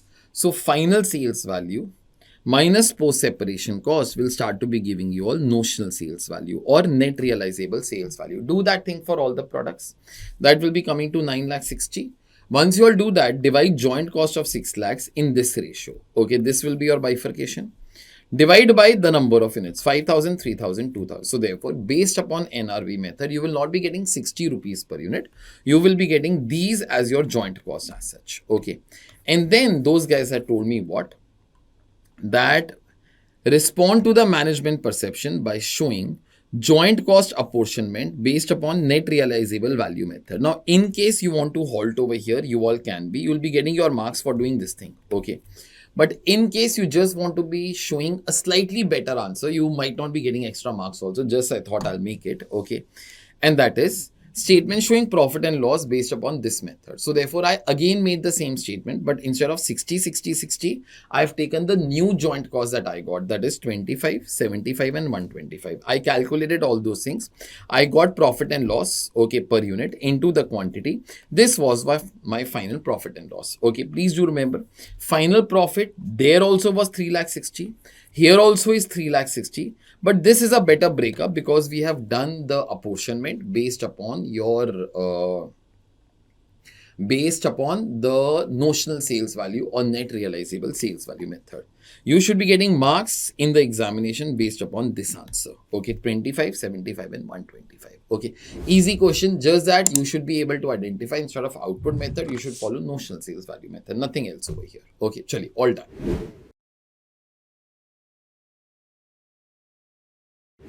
Chale, we'll start away with question number 1C. This is almost identical to one of the questions that we all have done in labor costing. We all have separation method, replacement method, flux method. This question is all about that only. Let's start it off. The following information is given of a newly set up organization for the year ending 31st of March. Number of workers replaced during the period, that is 78. Number of workers left means voluntary left. Discharge, that means we removed during the period, that is 28. Employee turnover rates based upon separation method, that is 3.5%. Compute the employee turnover rates using replacement method and flux method. Okay. Now see, you already have the data of separation method. You got to be using this to find out the missing figure, that is nothing but average number of workers. Once you get that, the other two are very easy. So under separation method, how do you calculate labor turnover rate beta? It's number of workers separated during the year. Divided by average number of workers into 100. Okay. So in this case, this was 3.5. We already have the answer that I've written. Is equal to number of workers separated. Separated means separated from the company. Either they themselves left or we removed it. That was nothing but 28. Divided by average number of workers, that's a balancing figure, into 100. Work out that average number of workers will be coming to 800. You don't get any marks for this. This is just a balancing figure. Okay. How do you compute replacement method? Replacement method is number of workers replaced during the period divided by average number of workers into 100. Now you have both the informations. Number of workers replaced is 78. Divided by average number of workers, that is 800, that we calculated over here. Okay. Into 100 you all can be doing, that will be coming to 9.75%. Okay, and flux method in this case, in class we all have done two types of flux method. One is old, one is new. I guess in this question there is no need of it because there is no other data in the question. So therefore, number of workers separated plus replaced divided by average number of workers in the period into 100. So therefore, 28 are the number of workers separated. 78 are the number of workers replaced. Okay. Divided by 800 into 100, that will be coming to 13.25%. So you should be getting marks for this. You should be getting marks for this. Under flux method, you simply add up both the things. So number of workers separated, that was 28. 78 are the number of workers replaced. 78 are the number of workers separated. 78 are the number of workers replaced. Okay. Divided by 800 into 100, that will be coming to 13.25%. So you should be getting marks for this. You should be getting marks for this. Under flux method, you simply add up both the things. So number of workers separated, that was 28.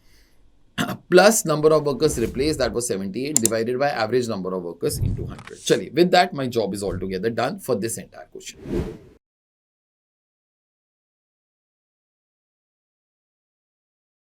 This is now question number 2A. This was of cost sheet. We all have done questions like this, far tougher questions like this. Let's start it off. Kids company manufactures and sells two models of baby toys, namely Max and Pro. Okay. During the financial year 24-25, 1500 units of Max and 3600 units of Pro were manufactured. This line is important, manufactured. So therefore, this much was manufacture of the two products. However, only 60 and 80% of Max and Pro were sold during the year. So therefore, remaining will be the closing stock. Okay. So out of 1500, 60% is sold. That is 900. So closing stock will be 600. For the other one, I'm writing in blue. Out of 3600, 80% was sold. 2880. So therefore, closing stock in this case will be 720 units. Okay.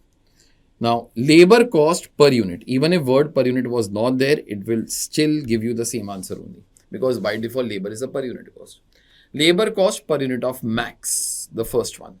Max is a first product.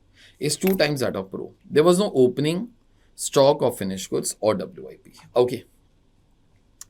The cost particulars of two models of baby toys are as follows. Material cost breakup is directly there with you, beta.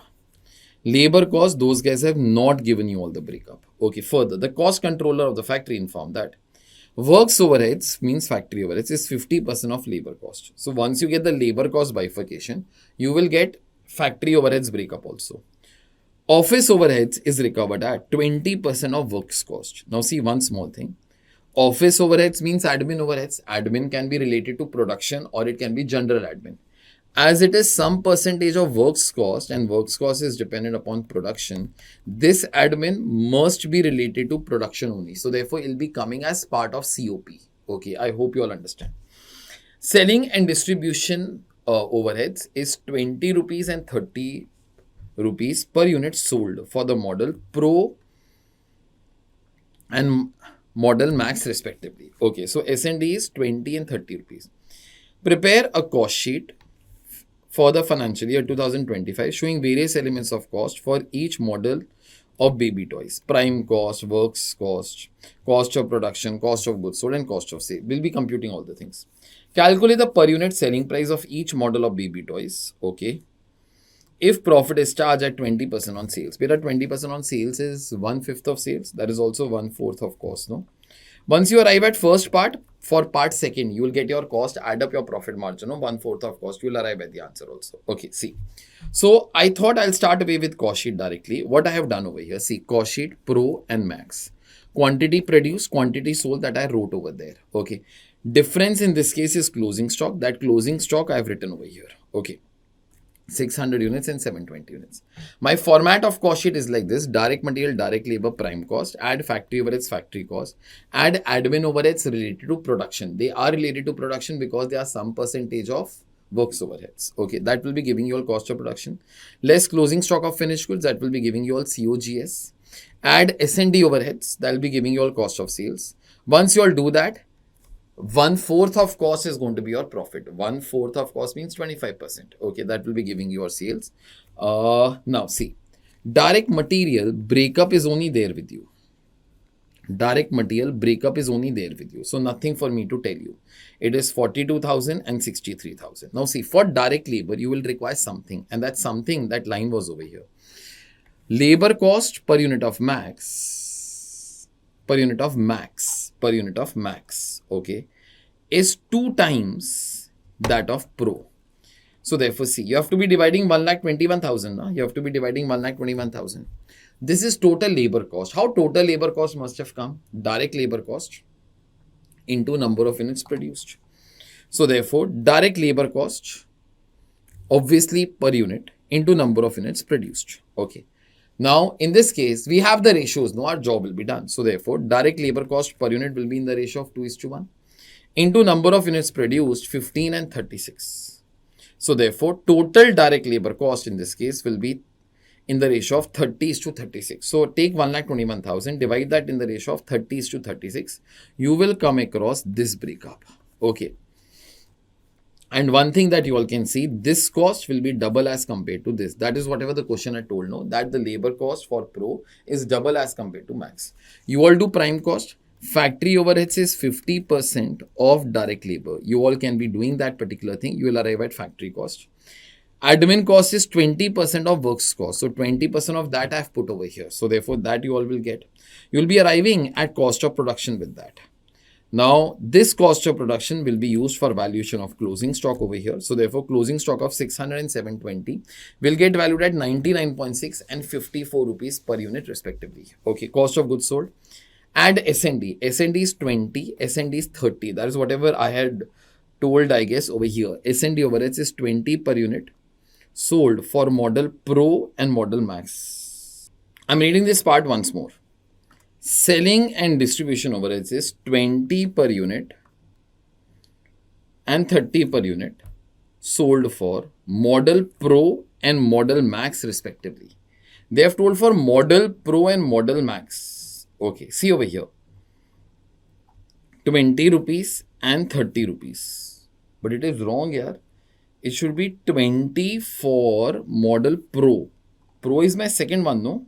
Yeah. So it should be 30 over here, no, I guess, and 20 over here, no, I guess. I have done the correct thing also. This was a mistake that many people must have done because they are in a hurry. So therefore, I did that mistake over here, but then I rectified my solution over here. Okay, everything same, but it is 30 rupees and 20 rupees. Okay, now 30 rupees and 20 rupees, please multiply by quantity sold. Quantity sold is this, quantity sold is this. Once you all do that, 27,000 and 57,600. This will be giving you all cost of sales. Okay. Once you all get your cost of sales, add profit. Profit is supposed to be 20% on sales. 20% on sales is 1/5 of sales. 1/5 of sales is 1/4 of cost. 1/4 of cost is also 25%. So therefore, I've taken 25% over here. This is my sales. I've taken 25% over here. Okay. This is my sales. Please divide by quantity sold. This is a selling price that the question wants from you. So therefore, your answer should be 162 and 92.5. This should have been your answer. You have to calculate the selling price. No, this should have been your answer as such. Okay, chal. With that, this question is also over. This was a simple question, to be very honest, on cost sheet. Just that this is one error that many people must have done. I did it first time, so therefore I thought I'll tell it to you. But then, I rectified it also. Now at least it'll be remaining in your mind for the future stuff. Okay, chali, this question is altogether done. Asked for 7 marks. This was actually a bonus one for you.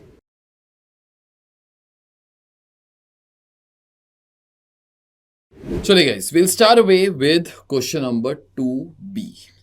Now this question, again, one of the questions that we all have done in class, just the numbers are different, nothing else. Let's start it off. A plastic manufacturing company is operating with an employment of 128 skilled workers. Okay, the product is in great demand. The company desires to increase the production to meet the market demand,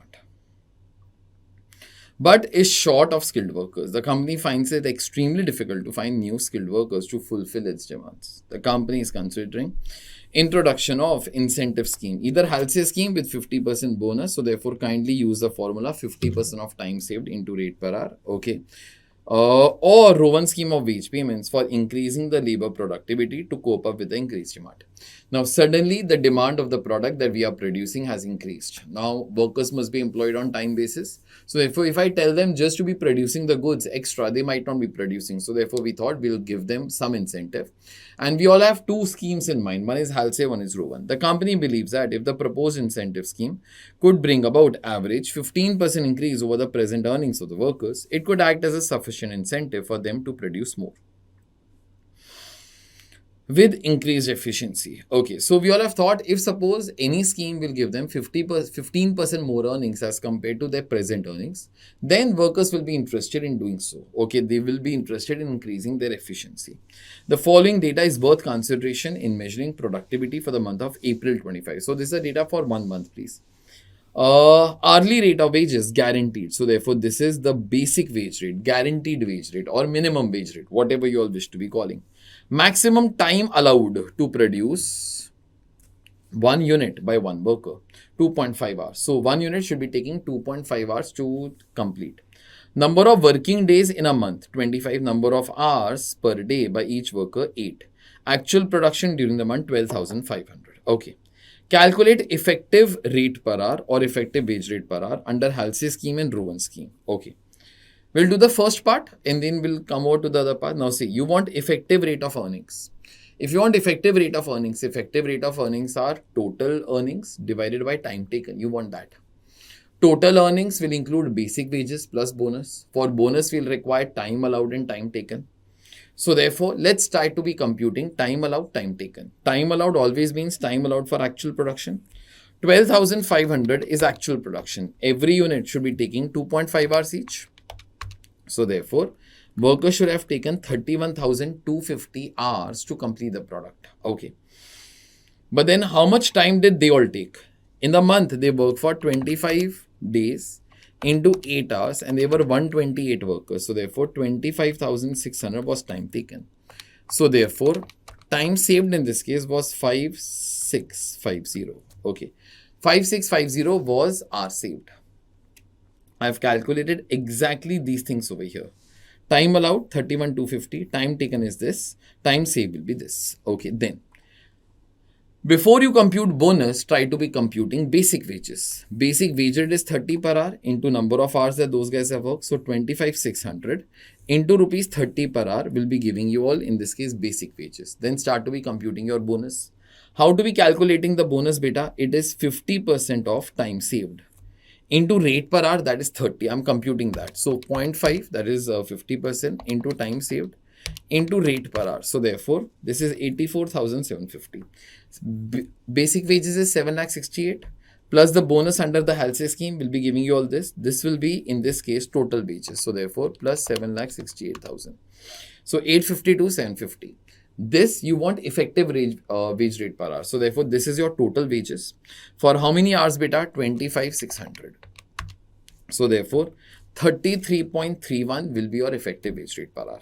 When it comes to the Rowan scheme in this case works like this.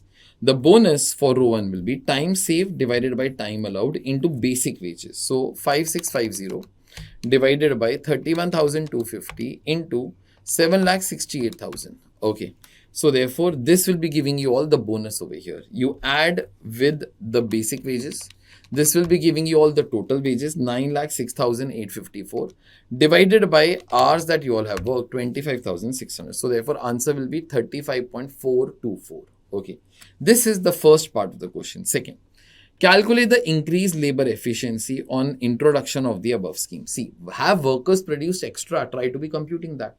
We were giving them bonus here for increasing their efficiency. So try to be finding out, have they given anything extra? So now see, usually there'll be 25 days into 8 hours into 128. So therefore, there will be 25,600 hours. One unit should usually be taking 2.5 hours. So therefore, in a month, workers should have usually produced 10,240 units. But in this month, due to the bonus that we were about to be giving to them, they produced 12,500 units. So therefore, 12,500 minus 10,240. How much extra did they give? 2260. 2260 divided by 10,240. So therefore, they gave 22% extra production. This was their efficiency beyond the normal level. Okay. I guess so this should be your answer. Calculate the increased labor efficiency. Their efficiency increased by 22%. They gave 22% extra production here. Further, calculate the savings to the plastic company in terms of direct labor cost per unit under the above schemes. You want savings in direct labor cost per unit. Direct labor cost per unit. Okay. So therefore, 12,500 units into 2.5 hours. Try to be thinking, if you want savings per unit, no, think for 12,500, how much normally should our cost be? So every unit, 12,500, every unit will be taking 2.5 hours. Okay. And for every hour, we should be paying 30 rupees. So therefore, this should have been your cost. Okay, your normal cost for 12,500. But after adding bonus also, this was your actual cost under Halsey and Rowan. So therefore, this was your savings. Okay, this was the savings for 25,000. Sorry, I guess this thing is wrong. Divided by 12,500. This is the savings for 12,500. And accordingly, in this case, your answer will be 84,750 divided by 12,500. This will be 6.78. Okay. And over here, 30,645.6 divided by 12,500 units. Over here, your savings will be 2.45. Okay. So therefore, this should be your answer for this part as such. Okay. Lastly, now, in last, what those guys are told, advise a company on the selection of the full scheme to fulfill their assurance. Now, see, what was our assurance? You increase your efficiency. We will ensure that you get 15% extra. Okay, for that 15% extra, we had two options, either launch the Halsey scheme or launch the Rowan scheme. Okay, so therefore, try to be thinking that this was their basic wages, 7,68,000. 7,68,000. You have to give them 15% extra beta, 7,68,000 into 15%. So therefore, you should be giving them a bonus of 115,200 rupees. Okay, 115,200 rupees. That is not possible under Halsey scheme. That is possible under the Rowan scheme. Therefore, launch the Rowan scheme. Okay, that's it about this question. To be very honest, till now, barring the MCQs, okay, everything has been quite simple. Okay, not a difficult thing till now. Okay, sorry, this question is altogether done.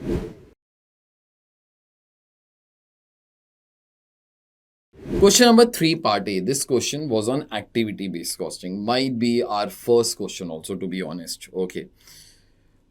Meri Chai Teri Chai Limited, wonderful name, is engaged in manufacturing 3 products: ginger chai, masala chai, saffron chai. It carries activity cost rates based on cost driver capacity. Okay. Machine setup, machine processing, quality inspection, packaging. Cost driver, number of setups, machine hours, number of inspection, number of packaging. Capacity. So 64 is the number of setups capacity. Capacity means max capacity. These are the max number of setups that you can be doing. 1,40,000 machine hours, number of inspections, and number of packing. Now, based upon this capacity, you all have cost over here. Okay, so this cost is dependent upon this capacity beta because this is the cost driver. So therefore, if you will be dividing it now, you will be arriving at cost driver rates. Okay, let me just do it for you super fast. So in this case, 7,68,000 divided by 64. So therefore, this is rupees 1,200 per setup. This should be rupees 5 per machine hour. 6,80,000 divided by 544. This should be 1,250 per inspection. And this will be 7,20,000 divided by 600. So therefore, this will be 1,200 per packing. Just a sec. The first one I might have written wrong. 7,68,000 divided by 64. 12,000. Okay. Per setup. Further, for the year ending 31st of March 2025, the following consumption of cost drivers was reported. Number of setups. 21 plus 22 plus 17. 21 plus 22 plus 17. So therefore, total was 60. Capacity was 64. So therefore, 4 setups were not done only as such. Number of machine hours, 50, 40, 1,35,000. Further, number of inspections, 190 plus 204 plus 150 for the 3 products, no, 544. I guess this was also 544 only, so therefore everything was used. Number of packaging, 190 plus 250 plus 150, so therefore 590. Total was 600, so therefore 10 packings as such were unused. Okay. Compute the cost allocable to each product from each activity on the basis of activity-based costing. Okay. And calculate the cost of unused capacity. Chalo, I'll try to tell you all part 2 first because that is too simple for me. See, 64 was a capacity, but only 60 setups were done. So 4 were unused into 12,000. So therefore, this figure minus this figure into cost driver rate. This will be giving you idle capacity cost here. Same way, this minus this into this. This minus this in any case will be 0. This minus this. So 600 minus 590 into 1200. That was my second thing that I have done. I have done all the totals. I have subtracted that thing from the capacity. I have got idle capacity. Okay. Multiply by cost driver rate. Okay. And this is whatever gave me all idle capacity cost. Okay. So therefore this thing was altogether done. And first table, I have just done a working note. I have calculated those 4 cost driver rates. Okay. What was the first part here? Compute the cost allocable to each product from each activity on the basis of activity-based costing. It's simple, this one. Okay, so based upon activity-based costing, compute the cost. Now see, for each setup, your cost will be 12,000. So therefore, into 12,000 into 12,000 into 12,000. These are the setup costs to be charged to each of the things. Then into 5 per hour, 5 per hour, 5 per hour. Number of inspection in this case, 64, 1,40. Sorry. Per inspection cost is 1250. So multiply by 1250, multiply by 1250, multiply by 1250. And over here, multiply by 1200 rupees per packing. Okay. You do that, you will arrive at the things. I have done exactly this only in the first table. We will get all the costs that are to be assigned to various products. Okay, that's it. It's only that I have done the things in this manner. All the type of T's I've put over here, all the activities I've put over here, cost driver rate, and then you multiply by the all these things. How many setups, how many machine hours, how many inspection, how many packing. Once you do that, I've done the total over here. So therefore, this is the total cost as such. Okay. 942, 500, 1069 and 7,71,500. These were supposed to be your answers as such. Okay. So part 1, part 2, both of them are done. Simple question. It was only calculation and nothing else as such. There's nothing else to be done in this entire question. Okay. So this is also done. I've told many times in class and for future attempts also, please do remember, it will not happen that activity-based costing will not be coming in exams. It has to be coming in exams no matter whatever happens. Okay. This time it was an easier one. So therefore, good that, we all did it.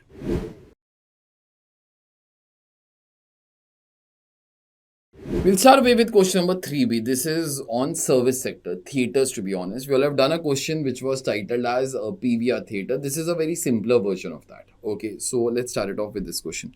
Max Cinemas has 3 types of seats, namely classic, prime and recliner, where the total capacity is 306 seats, which are divided in the ratio of 12:4:1. Okay, so 306 seats divided by 17 into 12. So therefore, 216 are classic seats. 72 are prime seats and 18 are recliner seats. We divided 306 in this ratio. The ticket price of prime is twice of the classic ticket price, and that of recliner is thrice that of the prime ticket price. So therefore, if ever we are going to be taking this as x, okay, this will become 2x because prime is twice of this and recliner is 3 times of this. Recliner is 3 times of this, please note. So therefore, it will become 6x. These are the ticket prices that will be there. In it, we'll have to find out that only. Following information is given. Type of seats, classic, prime, recliner. Okay. Occupancy percentage, 75%, 50%, 50%. On the basis of, on a daily basis, 4 movie shows are run throughout the year. Okay. The total cost per day is 77,760. Throughout the year, I'll be taking that thing as 365 days. Okay, total cost per day is this. Assume 25% profit on total revenue. That is 1/4 of revenue. 1/4 of revenue is also 1/3 of cost. Okay. Calculate equivalent classic seats per day. Okay. Second, calculate the ticket prices for all the types of seats. See. Now, calculate equivalent classic seats per day. I'll be computing for all. In any case, I will be needing only. Okay. So, you have 216 seats. Okay. You want number of seats per day, which are occupied, of course. Okay. 216 seats are there into 75% occupancy into 4 movie shows. That will be your answer, I guess. Okay. So that is whatever I must have done, 216, but then they are not fully occupied. Into 75, these are the seats that are occupied per show. Likewise, there are 4 shows. That will be giving you all equivalent seats per day. Okay. They have only asked for classic, but I have done for all of them. Okay. Now, I have also computed for the entire year. So into number of days in the entire year. So 365, this will give you man shows per year. Okay, because for theatres, by default, the unit is man shows, no? So therefore, these are the number of man shows for the entire year. Okay, you should be getting answer, you should be getting marks for this figure. Okay, for this particular figure, you should be getting your marks. I don't know out of 6 marks, how much is there for this, how much is there for this. I don't know that. ICAI might be having some kind of internal marking for it. Okay, further. Calculate ticket prices for all the 3 types of seats. Okay, now for ticket prices, we should be charging profit. For charging profit, we should be knowing our cost. Our cost is this per day. I've tried to prepare operating cost statement for the entire year. So therefore, I multiplied this figure by 365. Okay. So therefore, this figure is 77,760, 77,760 into 365. Okay. Add profit, I told you all it'll be 1/3 of cost, no? So therefore 1/3 of cost I took over here. This will give me the revenue. Now this revenue has to be recovered from the man shows. Okay. So therefore in this case, let the rate per man show. Let the rate. When I've written let the price means rate per man show. Okay, that we'll be charging to the customer. That is for one person for one show. For classic seat, let it be X. Hence, for prime and recliner, it will become 2x and 2x and then 3 times of that, that is 6x. Okay, see. These are the number of man shows. We'll be charging X over here. We'll be charging 2x over here. We'll be charging 6x over here. Okay. This is the revenue that you will recover from the classic seats. This is from the prime. This is from the recliner. Okay. So, therefore, we compute this and that should be our revenue. Okay. You do that, you compute X. Once you get X, you can get 2X and 6X also. So, therefore, answer should be 90. Then, in that case, 180. And then 540 over here. These should have been your 3 answers for this question. Okay. That's it. Again, a simple question for everybody to be doing. Okay. This question is done.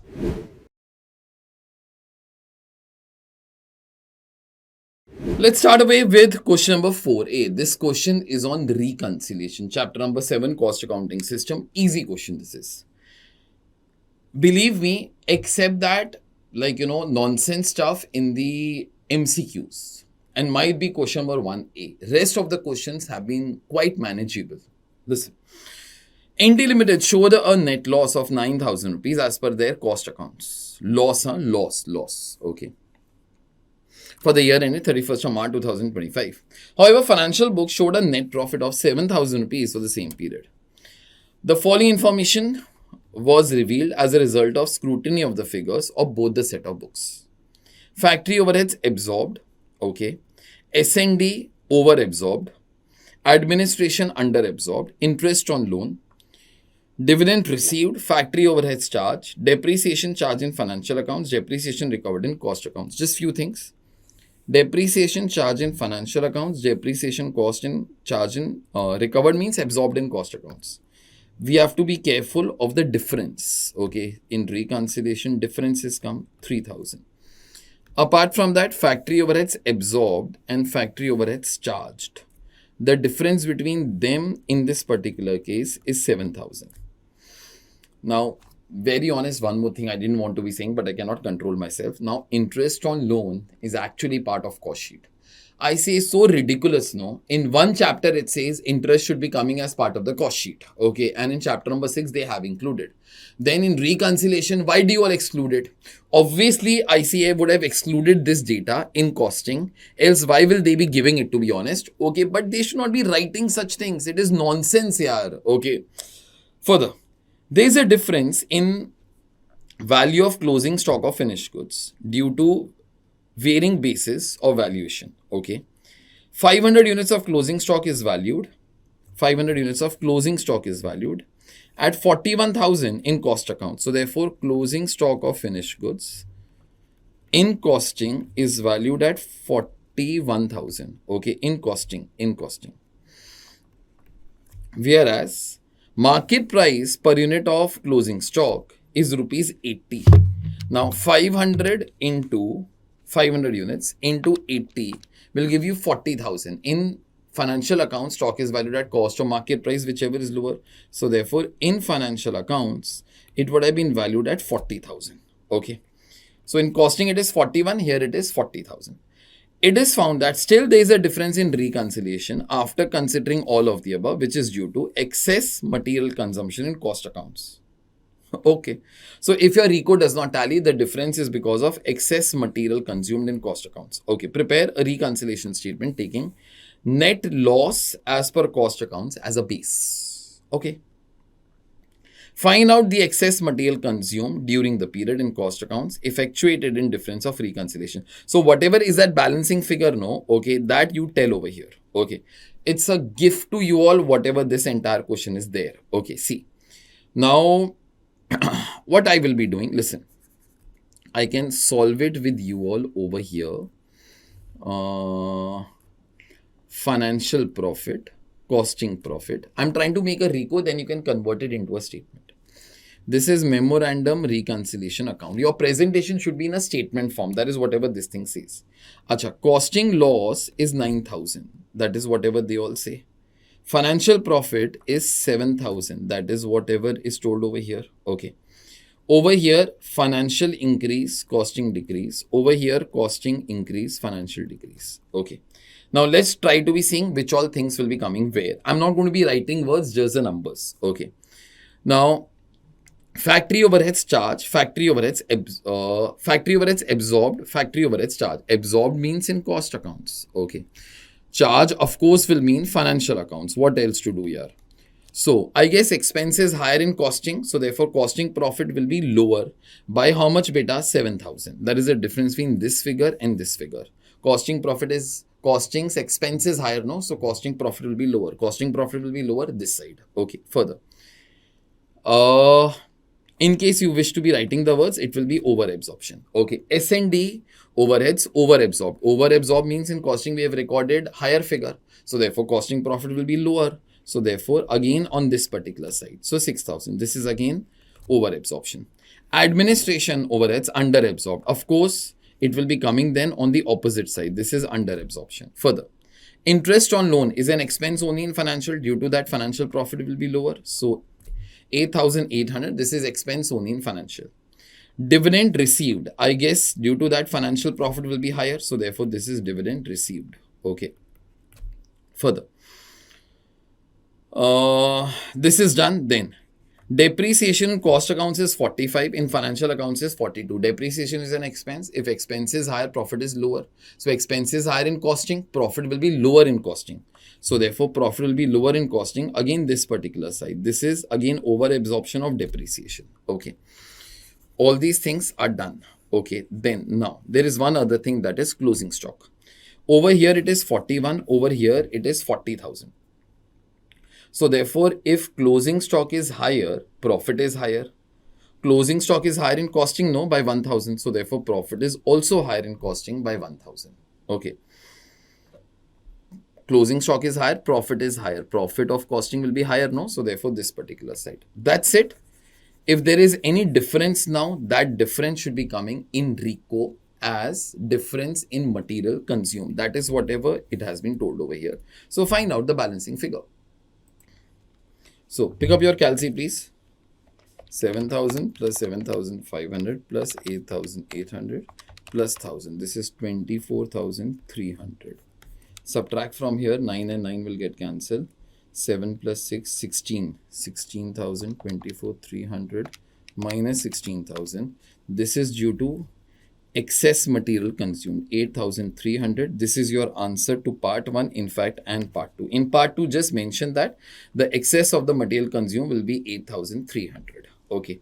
Now, what I have done over here, see, this same RECO, you all can see that I have prepared over here. Exactly the same RECO. I have prepared that thing over here. Exactly in the same way. Okay. But then I prepared it once more in a statement form, because those guys I told, start with costing profit as base. So I started from here, okay, and all these things I added. You all can try to be seeing all these things I added, okay. This was a balancing figure, 8,300. Then all these things, 3 things I deducted from here, and this was nothing but the profit as per this accounts, okay. So therefore, this is your part 1 answer as well as part 2. In part 1, we had to prepare the RECO. In part 2, you can just write down this statement once more, that excess material consumed in costing is nothing but 8,300. Okay. That's it. This thing is altogether done. You all can at least comment that whether this question of yours was correct or not. This was an easy one here.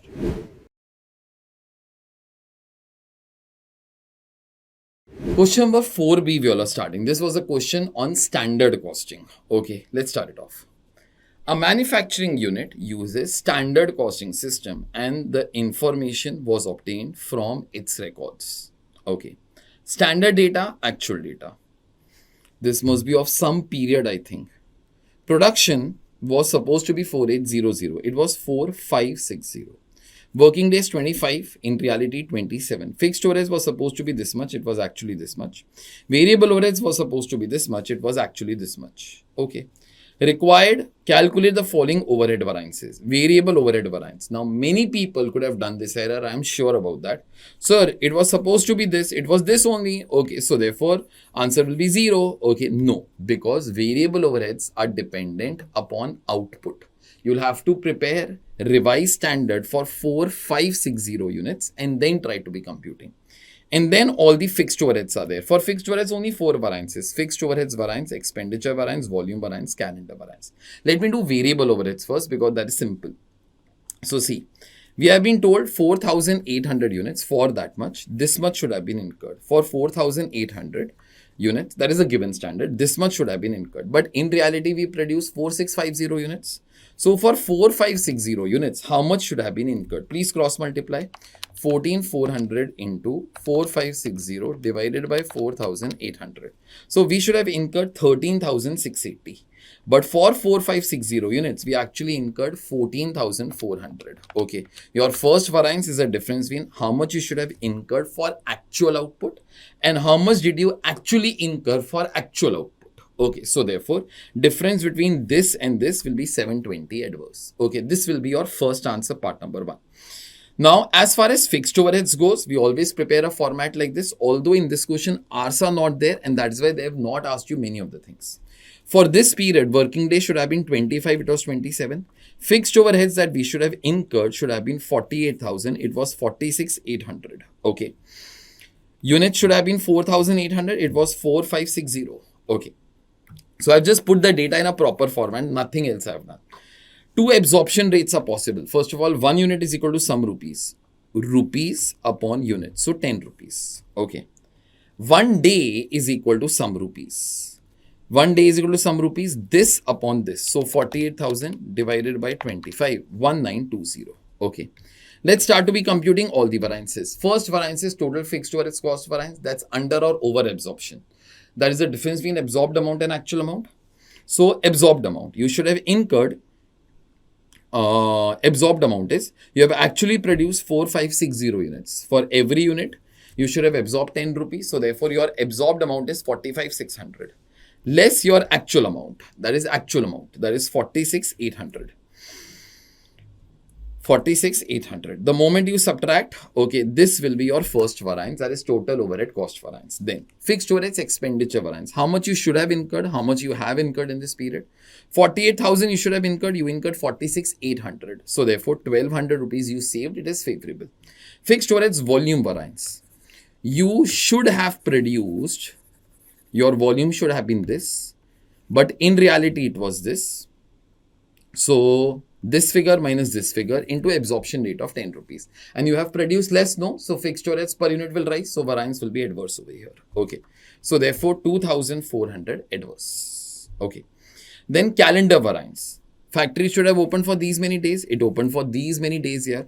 And every day is 1920. If factory opened for more days, workers came to the factory for more hours, they produce more units, fixed overheads per unit will be falling, no? So variance will be favorable. 1920 into 2 days, 3840. Okay.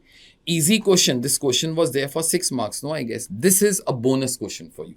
Reconciliation also was a bonus for you. So therefore 2 questions, okay, are full bonus for you in this. So this thing is altogether done. You all can comment whether you got this question at least correct or not.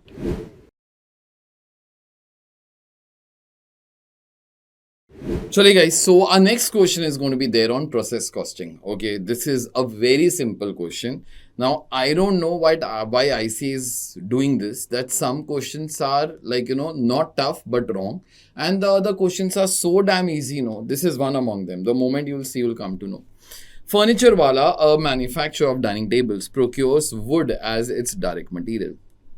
the dining tables are initially processed in a molding department and subsequently transferred to laminating department, where a plastic layer is applied. Okay, so they are initially processed, the dining tables are processed in a molding department, okay, and then they are transferred to the laminating department where a plastic layer is added. The molding department, this question is actually about the molding department only, began manufacturing 35,000 initial direct material tables during the month of March 25 for the first time. So for the first time, so there is no opening stock. And their cost is as follows: direct material and molding cost. Okay. And total is 1,75,000. Okay. A total of 28,000 dining tables were completed. So out of 35,000 tables that we all have started, 28,000 were completed and transferred to laminating department. Okay. And remaining 7,000 were still in the molding process at the end of the month. All of the molding department's direct material, okay, were placed. That means full materials is already added on an average. But on an average, only 25% of the conversion cost were applied. Conversion cost actually means direct labor plus FOH. In our case, it will be meaning molding cost. Were applied to the ending WIP inventory. So your closing stock has full materials, but only 25% of conversion cost. Calculate equivalent units of production for each cost. Okay. The molding cost per equivalent unit. Okay. Closing cost of closing WIP and finished goods. This will be reflected through our accounts. In case you want to separately mention, you should also, to be honest, you all can be doing that. Okay. See. So let's start to be making molding department account. See, I made the molding process account. On the debit side, you all have material cost. Okay, 35,000 units, 115,500. Conversion cost or the molding cost, whatever you all wish to be writing, 59,500. Out of that, how much was the finished goods? 28,000. How much was the closing stock? That is 7,000. Okay. Now, statement of equivalent production. Just copy the credit side. No? In this question, your methods like FIFO, LIFO, weighted average have got no meaning also. Why? Because there was no opening stock. So therefore, whatever work was done, we completed 28,000 units. Okay.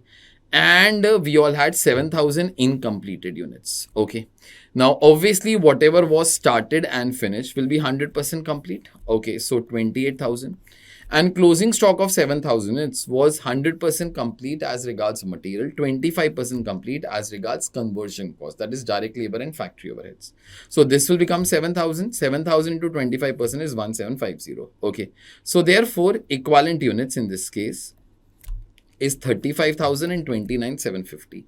See what question those guys have asked? Equivalent units, that is 35,000. And 29,750, 29,750. Okay, that is this thing. Second, those guys are asking you cost per equivalent unit. So therefore, see now, this is the cost for 35,000 units. So 115,500 divided by 35,000 per unit cost. So every unit that you will have produced has got material cost of 3.3. Apart from that, conversion cost 59,500. Equivalent units were 29,750. So therefore, per unit cost is 2 rupees. Total cost is 5.3. Okay. My job is altogether done. 28,000 in this case units were finished goods, no? Sorry. So therefore, this figure will be 148,400. Okay. That is whatever is finished goods, it will be having 5.3 rupees of cost. Closing stock, if you want, you can take that as a balancing figure. Somebody says, no, sir, I wish to be valuing. So therefore, in case you wish to be valuing, it will be 7,000 units into 3.3. Okay, that is this plus 1,750 into 2. You can be computing that. It will be coming to 26,600. So either it is a balancing figure or you can be showing the working also separately. Okay. That's it. Easy question. There is nothing much in this question for me to be saying here. Okay. Chale, this question is done. Question number 5B. I usually don't discuss the theory because it is too easy to be honest, but just it is a passing one in middle, so therefore I'll just do it. Distinguish between job costing and batch costing. Others I'll not discuss. This I'll just be saying. In job costing, every batch is different. In job costing, every job is different. In batch costing, every batch is different, but every unit within the batch is all same because we produce the goods in batches. Okay. Here, one job is one unit. Here, one batch is one single unit as such. Okay. One job is different from another job. Job costing companies are those which take the specification from the customers and make the product. Okay. But in batch costing, every batch is different, but inside that, each and every unit is different. Example, say Samsung produces 1000 phones of a particular model in a single batch. Now, this batch will be different from another batch, but every phone in this batch will be different. In that case, we all say that we all follow batch costing. Okay.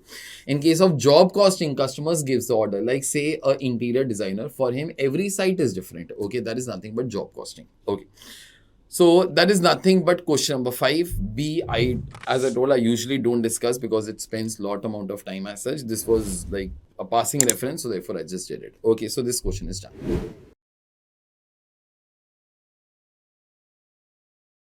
We'll start away with question number 5C. This question is on budgetary control, an easier one. We had a better version of this thing in CA final years back. Okay, but let's solve this question. There's one thing again I'm reminding, in case you want this PDF, message us your name, telephone number and the attempt that you will be giving. In case you have given May 2025, you can write down that also. On our Telegram ID that goes by the name of @AJNext. Okay, AJNEXT. Send us all these details over there. We will be happy to share the PDF with you. We are the only one who takes that kind of hardships, who don't try to be discussing the paper. We completely solve it with all the working notes, everything. So therefore, it's a future reference for you all. Okay. So the questions are made and then the answers are made. Okay. So all the things that are possible are being done. Make use of that. Don't just let it go as a video or something. Ensure that you make use of this knowledge. And again, I'm reminding, in case you're weak in any chapter, all the lectures, all our lectures are there on YouTube channel. Okay. All the lectures that are possible. Okay. So ensure that you subscribe to it, or better, you can download our app. In that there's a free course of costing. So therefore, you will not be getting the ads and all also. So make use of the free resources in a better way as such. I always tell that, it's better that you do not watch the content on YouTube because there you will be getting ads also. Better in this case, you download the app, you join that free course. It has all the lectures, all RTPs, all past papers, all the PDFs that you all need, all the tests, all the ranking, everything. Let's start. Question number 5C. A reputed engineering college in Pune has 20 sections with 60 students per section. So in all, it will be having 1200 students. Okay, although that information will be of no use. The college plans one-day pleasure trip around the city for the students during the weekends to visit the places such as zoo, park, amusement park, and technological museum. Okay. A private transport operator has agreed to provide required number of buses at a higher charge of 6,500 rupees per bus per trip. This is bus cost. Do you require one bus for one student? No. So therefore, I'll call this thing a semi-variable cost. First cost. Okay. The bus hire charge is inclusive of special permit of 500 rupees per bus paid to the city municipal corporation. This 6,500 is inclusive of this 500 also. So therefore, then this entire 500 is of no use to us. So therefore, I'm cancelling it out. Okay. I'll rather hide it. Okay. So you will not be able to see it also then. Further. Each bus has a maximum seating capacity of 54 persons, excluding the driver. Good they mention that because some people have extra brains. They'll start to be thinking, sir, one to driver will only take, one to conductor will only be taking. So it's excluding the driver. 4 seats are reserved for the teachers who accompany each bus. So therefore, number of students in one bus will be 54 minus 4 teachers. So therefore, 50. The college will employ 4 teachers for every bus and pay an allowance of 500 rupees as daily the trip. Okay. For the trip. So therefore, in this case now, there will be 4 teachers in one bus. Every teacher will be paid 500 and you manage it out. Okay. Whatever we will be paying 500 rupees to the teacher. So therefore, For one bus, there will be 4 teachers. So therefore, teachers will be costing 2,000 rupees per bus. I will say this is again a semi-variable cost. This is my second semi-variable cost. Okay, then next. The following other cost estimates. Sorry. No other cost in respect of the teachers are relevant to the trip. So therefore, further there is no other cost for the teachers that you have to consider. Okay, these were the only costs. In 500 rupees, everything comes. Now, breakfast. These are cost per student. So therefore, I'll call these things as variable cost. Breakfast is 55 rupees per student. It will be a variable cost. Lunch will be a variable cost because it is per student. Evening tea with snacks will be the third variable cost. Entrance fees at amusement park, it's free, so I'll not count it only then. Entrance fees at the zoo, it will be your fourth variable cost. As regards technological museum, authorities charge block entrance fees for the group of the students, depending upon the number of students in the group, as enumerated below. Number of students in the group, up to 300, 2000, okay. This is a flat charge, okay. Up to 300, this is the charge. 301 to 900, this is the charge. 901 and above, this is the charge, okay. Further, cost of the prizes that would be distributed to the winners in different games being arranged in the park depends upon the number of students in the trip. The cost of the prizes to be distributed are up to 300 students, it will be 2,200. Again, this is a flat amount. See the stupidity of the institute. 301 to 600, it is 2,400. 601 to 900 is also, it is 2,400. So those guys should have simply written 301 to 900. That would have been far better. 900 and above, 2,500. Assuming that the college hires requisite number of buses depending upon the number of students in the trip, you are required to prepare a flexible budget estimating total cost for a trip for the levels of 300, 600, 900 and 1200 students, showing each item of cost separately. Acha, one small thing. There were 2 semi-variable costs over here. There is this over here, semi-variable cost number 3, because this is not per student. And this is semi-variable cost number 4. Okay. Compute the average cost per student at each of the above levels. So what I have done over here, I've prepared a statement. I've segregated fixed cost. Sorry, there is no fixed cost in this question. I've segregated the variable cost and the semi-variable cost. See over here. Students per bus, 54 minus 4, I told you all. Teachers cost per bus will be 500 into 4. Now see, we have to prepare flexible budget at 300, 600, 900 and 1200. Okay. I thought first I'll compute number of buses here. There will be 50 students per bus. So 300 divided by 50. So therefore there will be 6 over here. 600 divided by 50. In this case, there will be 12 buses over here. 900 divided by 50. There will be 18 over here. 1200 divided by 50. In this case, there will be 24 buses over here. Okay. Now see. There were 4 variable costs, if you all remember. 4 variable costs over here. 55, 120, 40 and 25. 55, 120, 55, 120, 40 and 25. Okay. Multiply these figures. Multiply these figures with the number of students. And you'll be able to get all these answers. These are all my variable costs. I've totaled them all over here. Okay. And then I guess there were 4 semi-variable costs. One is bus cost, 6,500. Permit fees will no longer be coming because it is included in 6,500. Teachers will be costing 2,000 per bus. So therefore, what did I do? This is number of buses. Number of buses into 6,500 will be giving you all this.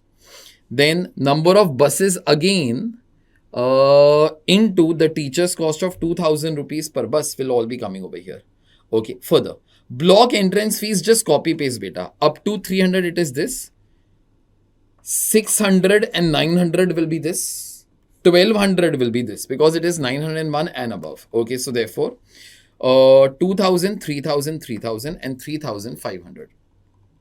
Further, over here 2200. Okay, 2200 comes over here. Then next to it is 2400. Last one it is 2500. So therefore, these are all the semi-variable costs which I have totaled over here. This is the final cost, that is 1 plus 2. Divide by the number of students because those guys wanted average cost per student also. So therefore, this should be your answer as such. Okay. This is your answer to part 1. whereas you have to prepare the budget at the different levels. Here you had to be finding out the average cost, so therefore we all did that. What came in CA final, no, that was find out the break-even point also. Now that made the question super tough. Luckily for you all, that thing hasn't come, so therefore you all are saved as such. Okay, chali. This thing is altogether done. This question is all over.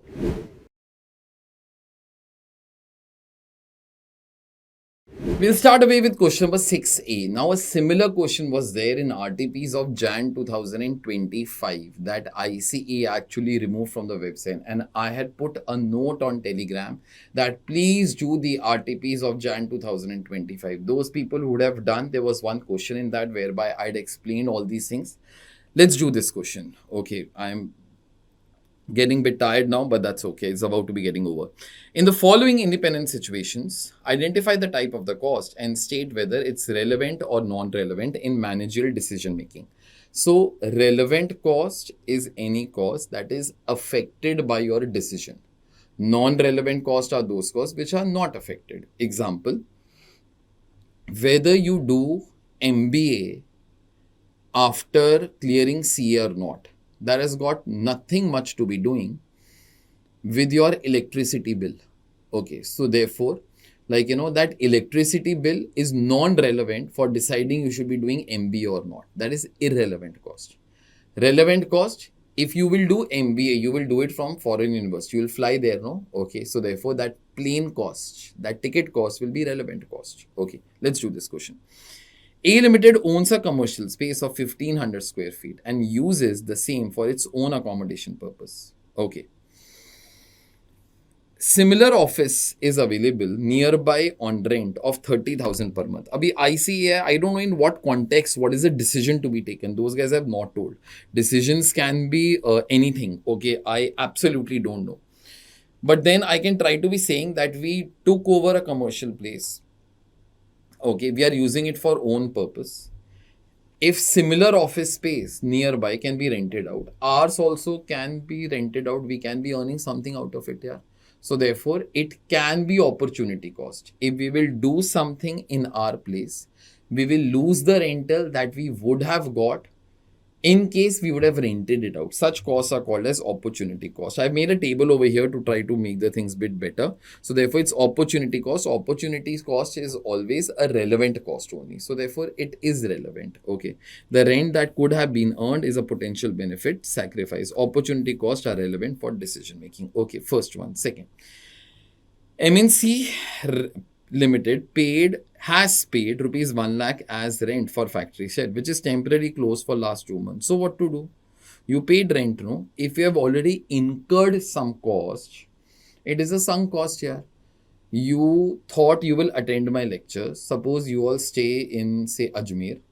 You caught a flight and you came over here to Bombay. Once you land in Bombay, you are thinking, should I attend Anuj sir's lecture or not? That flight cost is now irrelevant cost because you have already incurred that sunk cost. So I think it should be sunk cost over here. Okay. And sunk costs are of no use in real life. They are of no use. Further, Beta company has paid 3 lakh rupees to market research agency to find out the market demand for the innovative product developed by the company. Now, in this case, we have already paid 3 lakh rupees to the market, to a company who did the market research for us. After that, whether you start the production of that product or not, will the agency refund you in case you do not start the production? No, this cost is already incurred. So again, this should be a sunk cost. Okay, it is a preliminary cost. That's okay in case you wish to be writing, but then it is sunk cost. All sunk costs are always irrelevant because you've already incurred.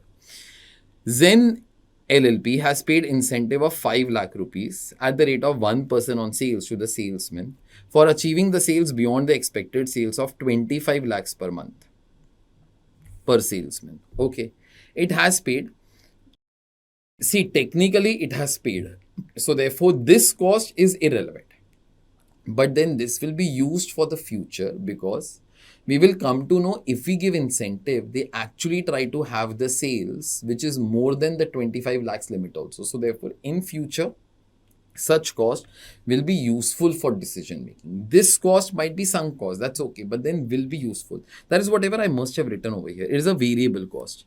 It is irrelevant. This cost varies with sales and directly relates to performance. It affects future decisions on incentive planning. Okay, further. A startup has invested 50 lakh rupees in Project P. The company could have earned rupees 3 lakhs by investing in the bank fixed deposit at 6% per annum. But now it has invested in Project P. We have done this thing in FM also, yeah. So therefore, you're going to be losing that 6%. If it was FM, I'll be saying 6% becomes your discounting factor. Now it is nothing but opportunity cost. If you invest in the project, you are not investing in FD. So therefore, you're losing 6% now. So therefore, that is opportunity cost. That is whatever I must have written over here. Okay. That's it about question number 6A.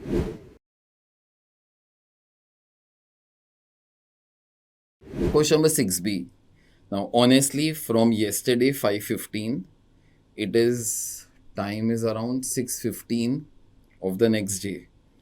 I have almost slogged 12 to 13 hours for preparing the solutions of this. Chalo, in any case, it's about to get over. I'll discuss this also with you all. That's fine, yeah. Cosmos Limited uses activity-based costing and accumulates overhead cost in the following cost pools. Okay. Cost pools, you combine various costs which belong to the same activity. That is called as creating cost pools. All your activities that we all write down are cost pools. Human resources, maintenance of building, part management, plant security, purchasing, floor manager salary, quality control, machine setup, designing the product, receiving department. Classify each cost pool as per cost hierarchy, unit level, batch level, product level, or facility level. Okay, now see. Now, under activity-based cost, this is a theory part to be honest. Okay, in case you have done or in case you don't know any other question, then you all can try up this. See. Any activity that is incurred for every unit is going to be called as unit level activity. Example, you will produce each and every unit. Worker will work for each and every unit. That is unit level activity. Batch level activities are performed for certain group of units, for certain batch of units. Those are called as batch level activities. I'll read whatever I've written. Perform whenever a batch of units is handled or processed. Batch level activities occur per group or batch of goods. Example, setting up of the machine for the production run. I thought I'll explain you this before I'll try to be classifying. Okay, further. Product level activities. Now, these are incurred for, a category of products related to specific products and are typically carried out regardless of the number of units or batches. Product level activities are needed for each distinct product line. Example, one of your lines is calculators. Okay, so for calculators, certain things will be performed. That is procuring the chips for it, or suppose trying to be designing the calculator as such. Okay. Now, designing the calculator, the first one, procuring the chip, please ignore. That was a wrong thing. But suppose designing the calculator. Now, this will be done once before you will start to be producing the calculator. And after that, you can produce any number of calculators. Okay, so therefore, these are product level activities. Facility level activities are those which are like support activities. Okay, not related to production or something. They are overall there for the organization. Okay, support the organization as a whole and are not tied to specific products, units, or batches. Facility level support overall operations and do not directly relate to any specific units, batches, or products. Example, a HR department up and so on. Now, based upon this, what I have tried to be doing, human resource is a facility level. It's overall. Okay. Maintenance of building is overall.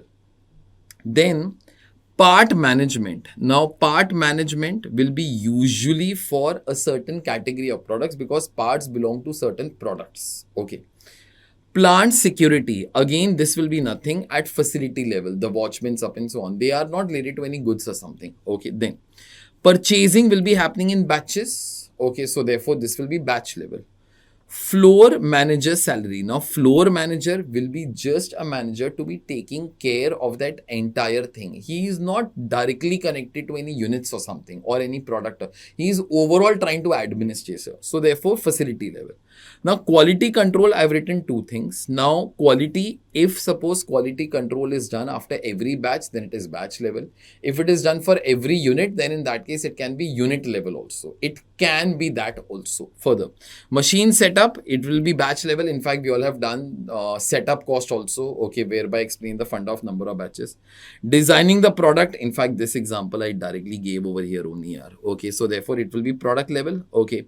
Receiving department, you will be receiving the raw material in batches, no, so therefore it will be batch level, okay. I've written one note for quality control.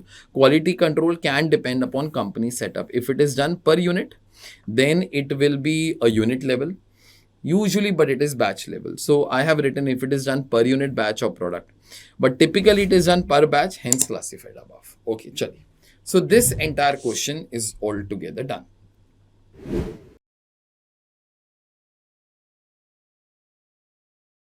Now, question number 6C, you all can manage beta. It is a theory question. You can refer your theory and you all can be doing it. Okay. Honestly, my job is done with this. Now, towards the end, first thing, ICAI honestly is really bad. Somebody out of you whose father is a lawyer up and so on, you all should sue the institute. In case you want something from my side, you all can tell me that. I will write down that what should be, or you all can present my answers also, to be very honest. Okay, I've been there in this industry for a very long time, and every teacher that you will see who is a costing teacher, 99% they have been our students only. If you will go deep into their history, which those guys will not accept, you will start to be understanding that they are copying our notes, our logic, everything. In any case, in case you all want my help, you all can be taking that. You all can contact us on Telegram ID, which goes by the name of @AJNext. Okay. You want the PDF, contact us on this ID. Further, my entire course of costing freely available. My recordings of the previous batch are available on this course. Okay. So you all can join over here, or you all can visit our website www.ajnext.com. Join that free course that has got everything that is required to get 90 plus in costing. Okay. In any case, I update that batch with all the RTPs, all the past papers, everything. Even this paper will be going over there. Yeah. Further, in case you want the latest recordings, okay, with the latest books, choice is upon you. Okay. Then in that case, this is the Hindi English batch. And this, in this case, is the full English batch. Okay, you all can be enrolling by scanning this. Thank you, guys. And it has been a long session for me. Now, usually, I'm never ever the first one to come out with the solutions. And my reasoning for that is very simple. I don't try to do a shady work. Okay. I take my time. I think of the answers. I try to get the questions typed. I try to type out all the answers. Okay. Either myself or my team. It takes time for us to be presenting that matter to you. I'm not trying to be thinking I should be the first one to be launching. No, I do not do that. I try to present the best material, best content, and that is whatever I have done since last more than 2 decades. And last thing is, again, tell to the institute to have better sense, because so many questions this time were actually not good.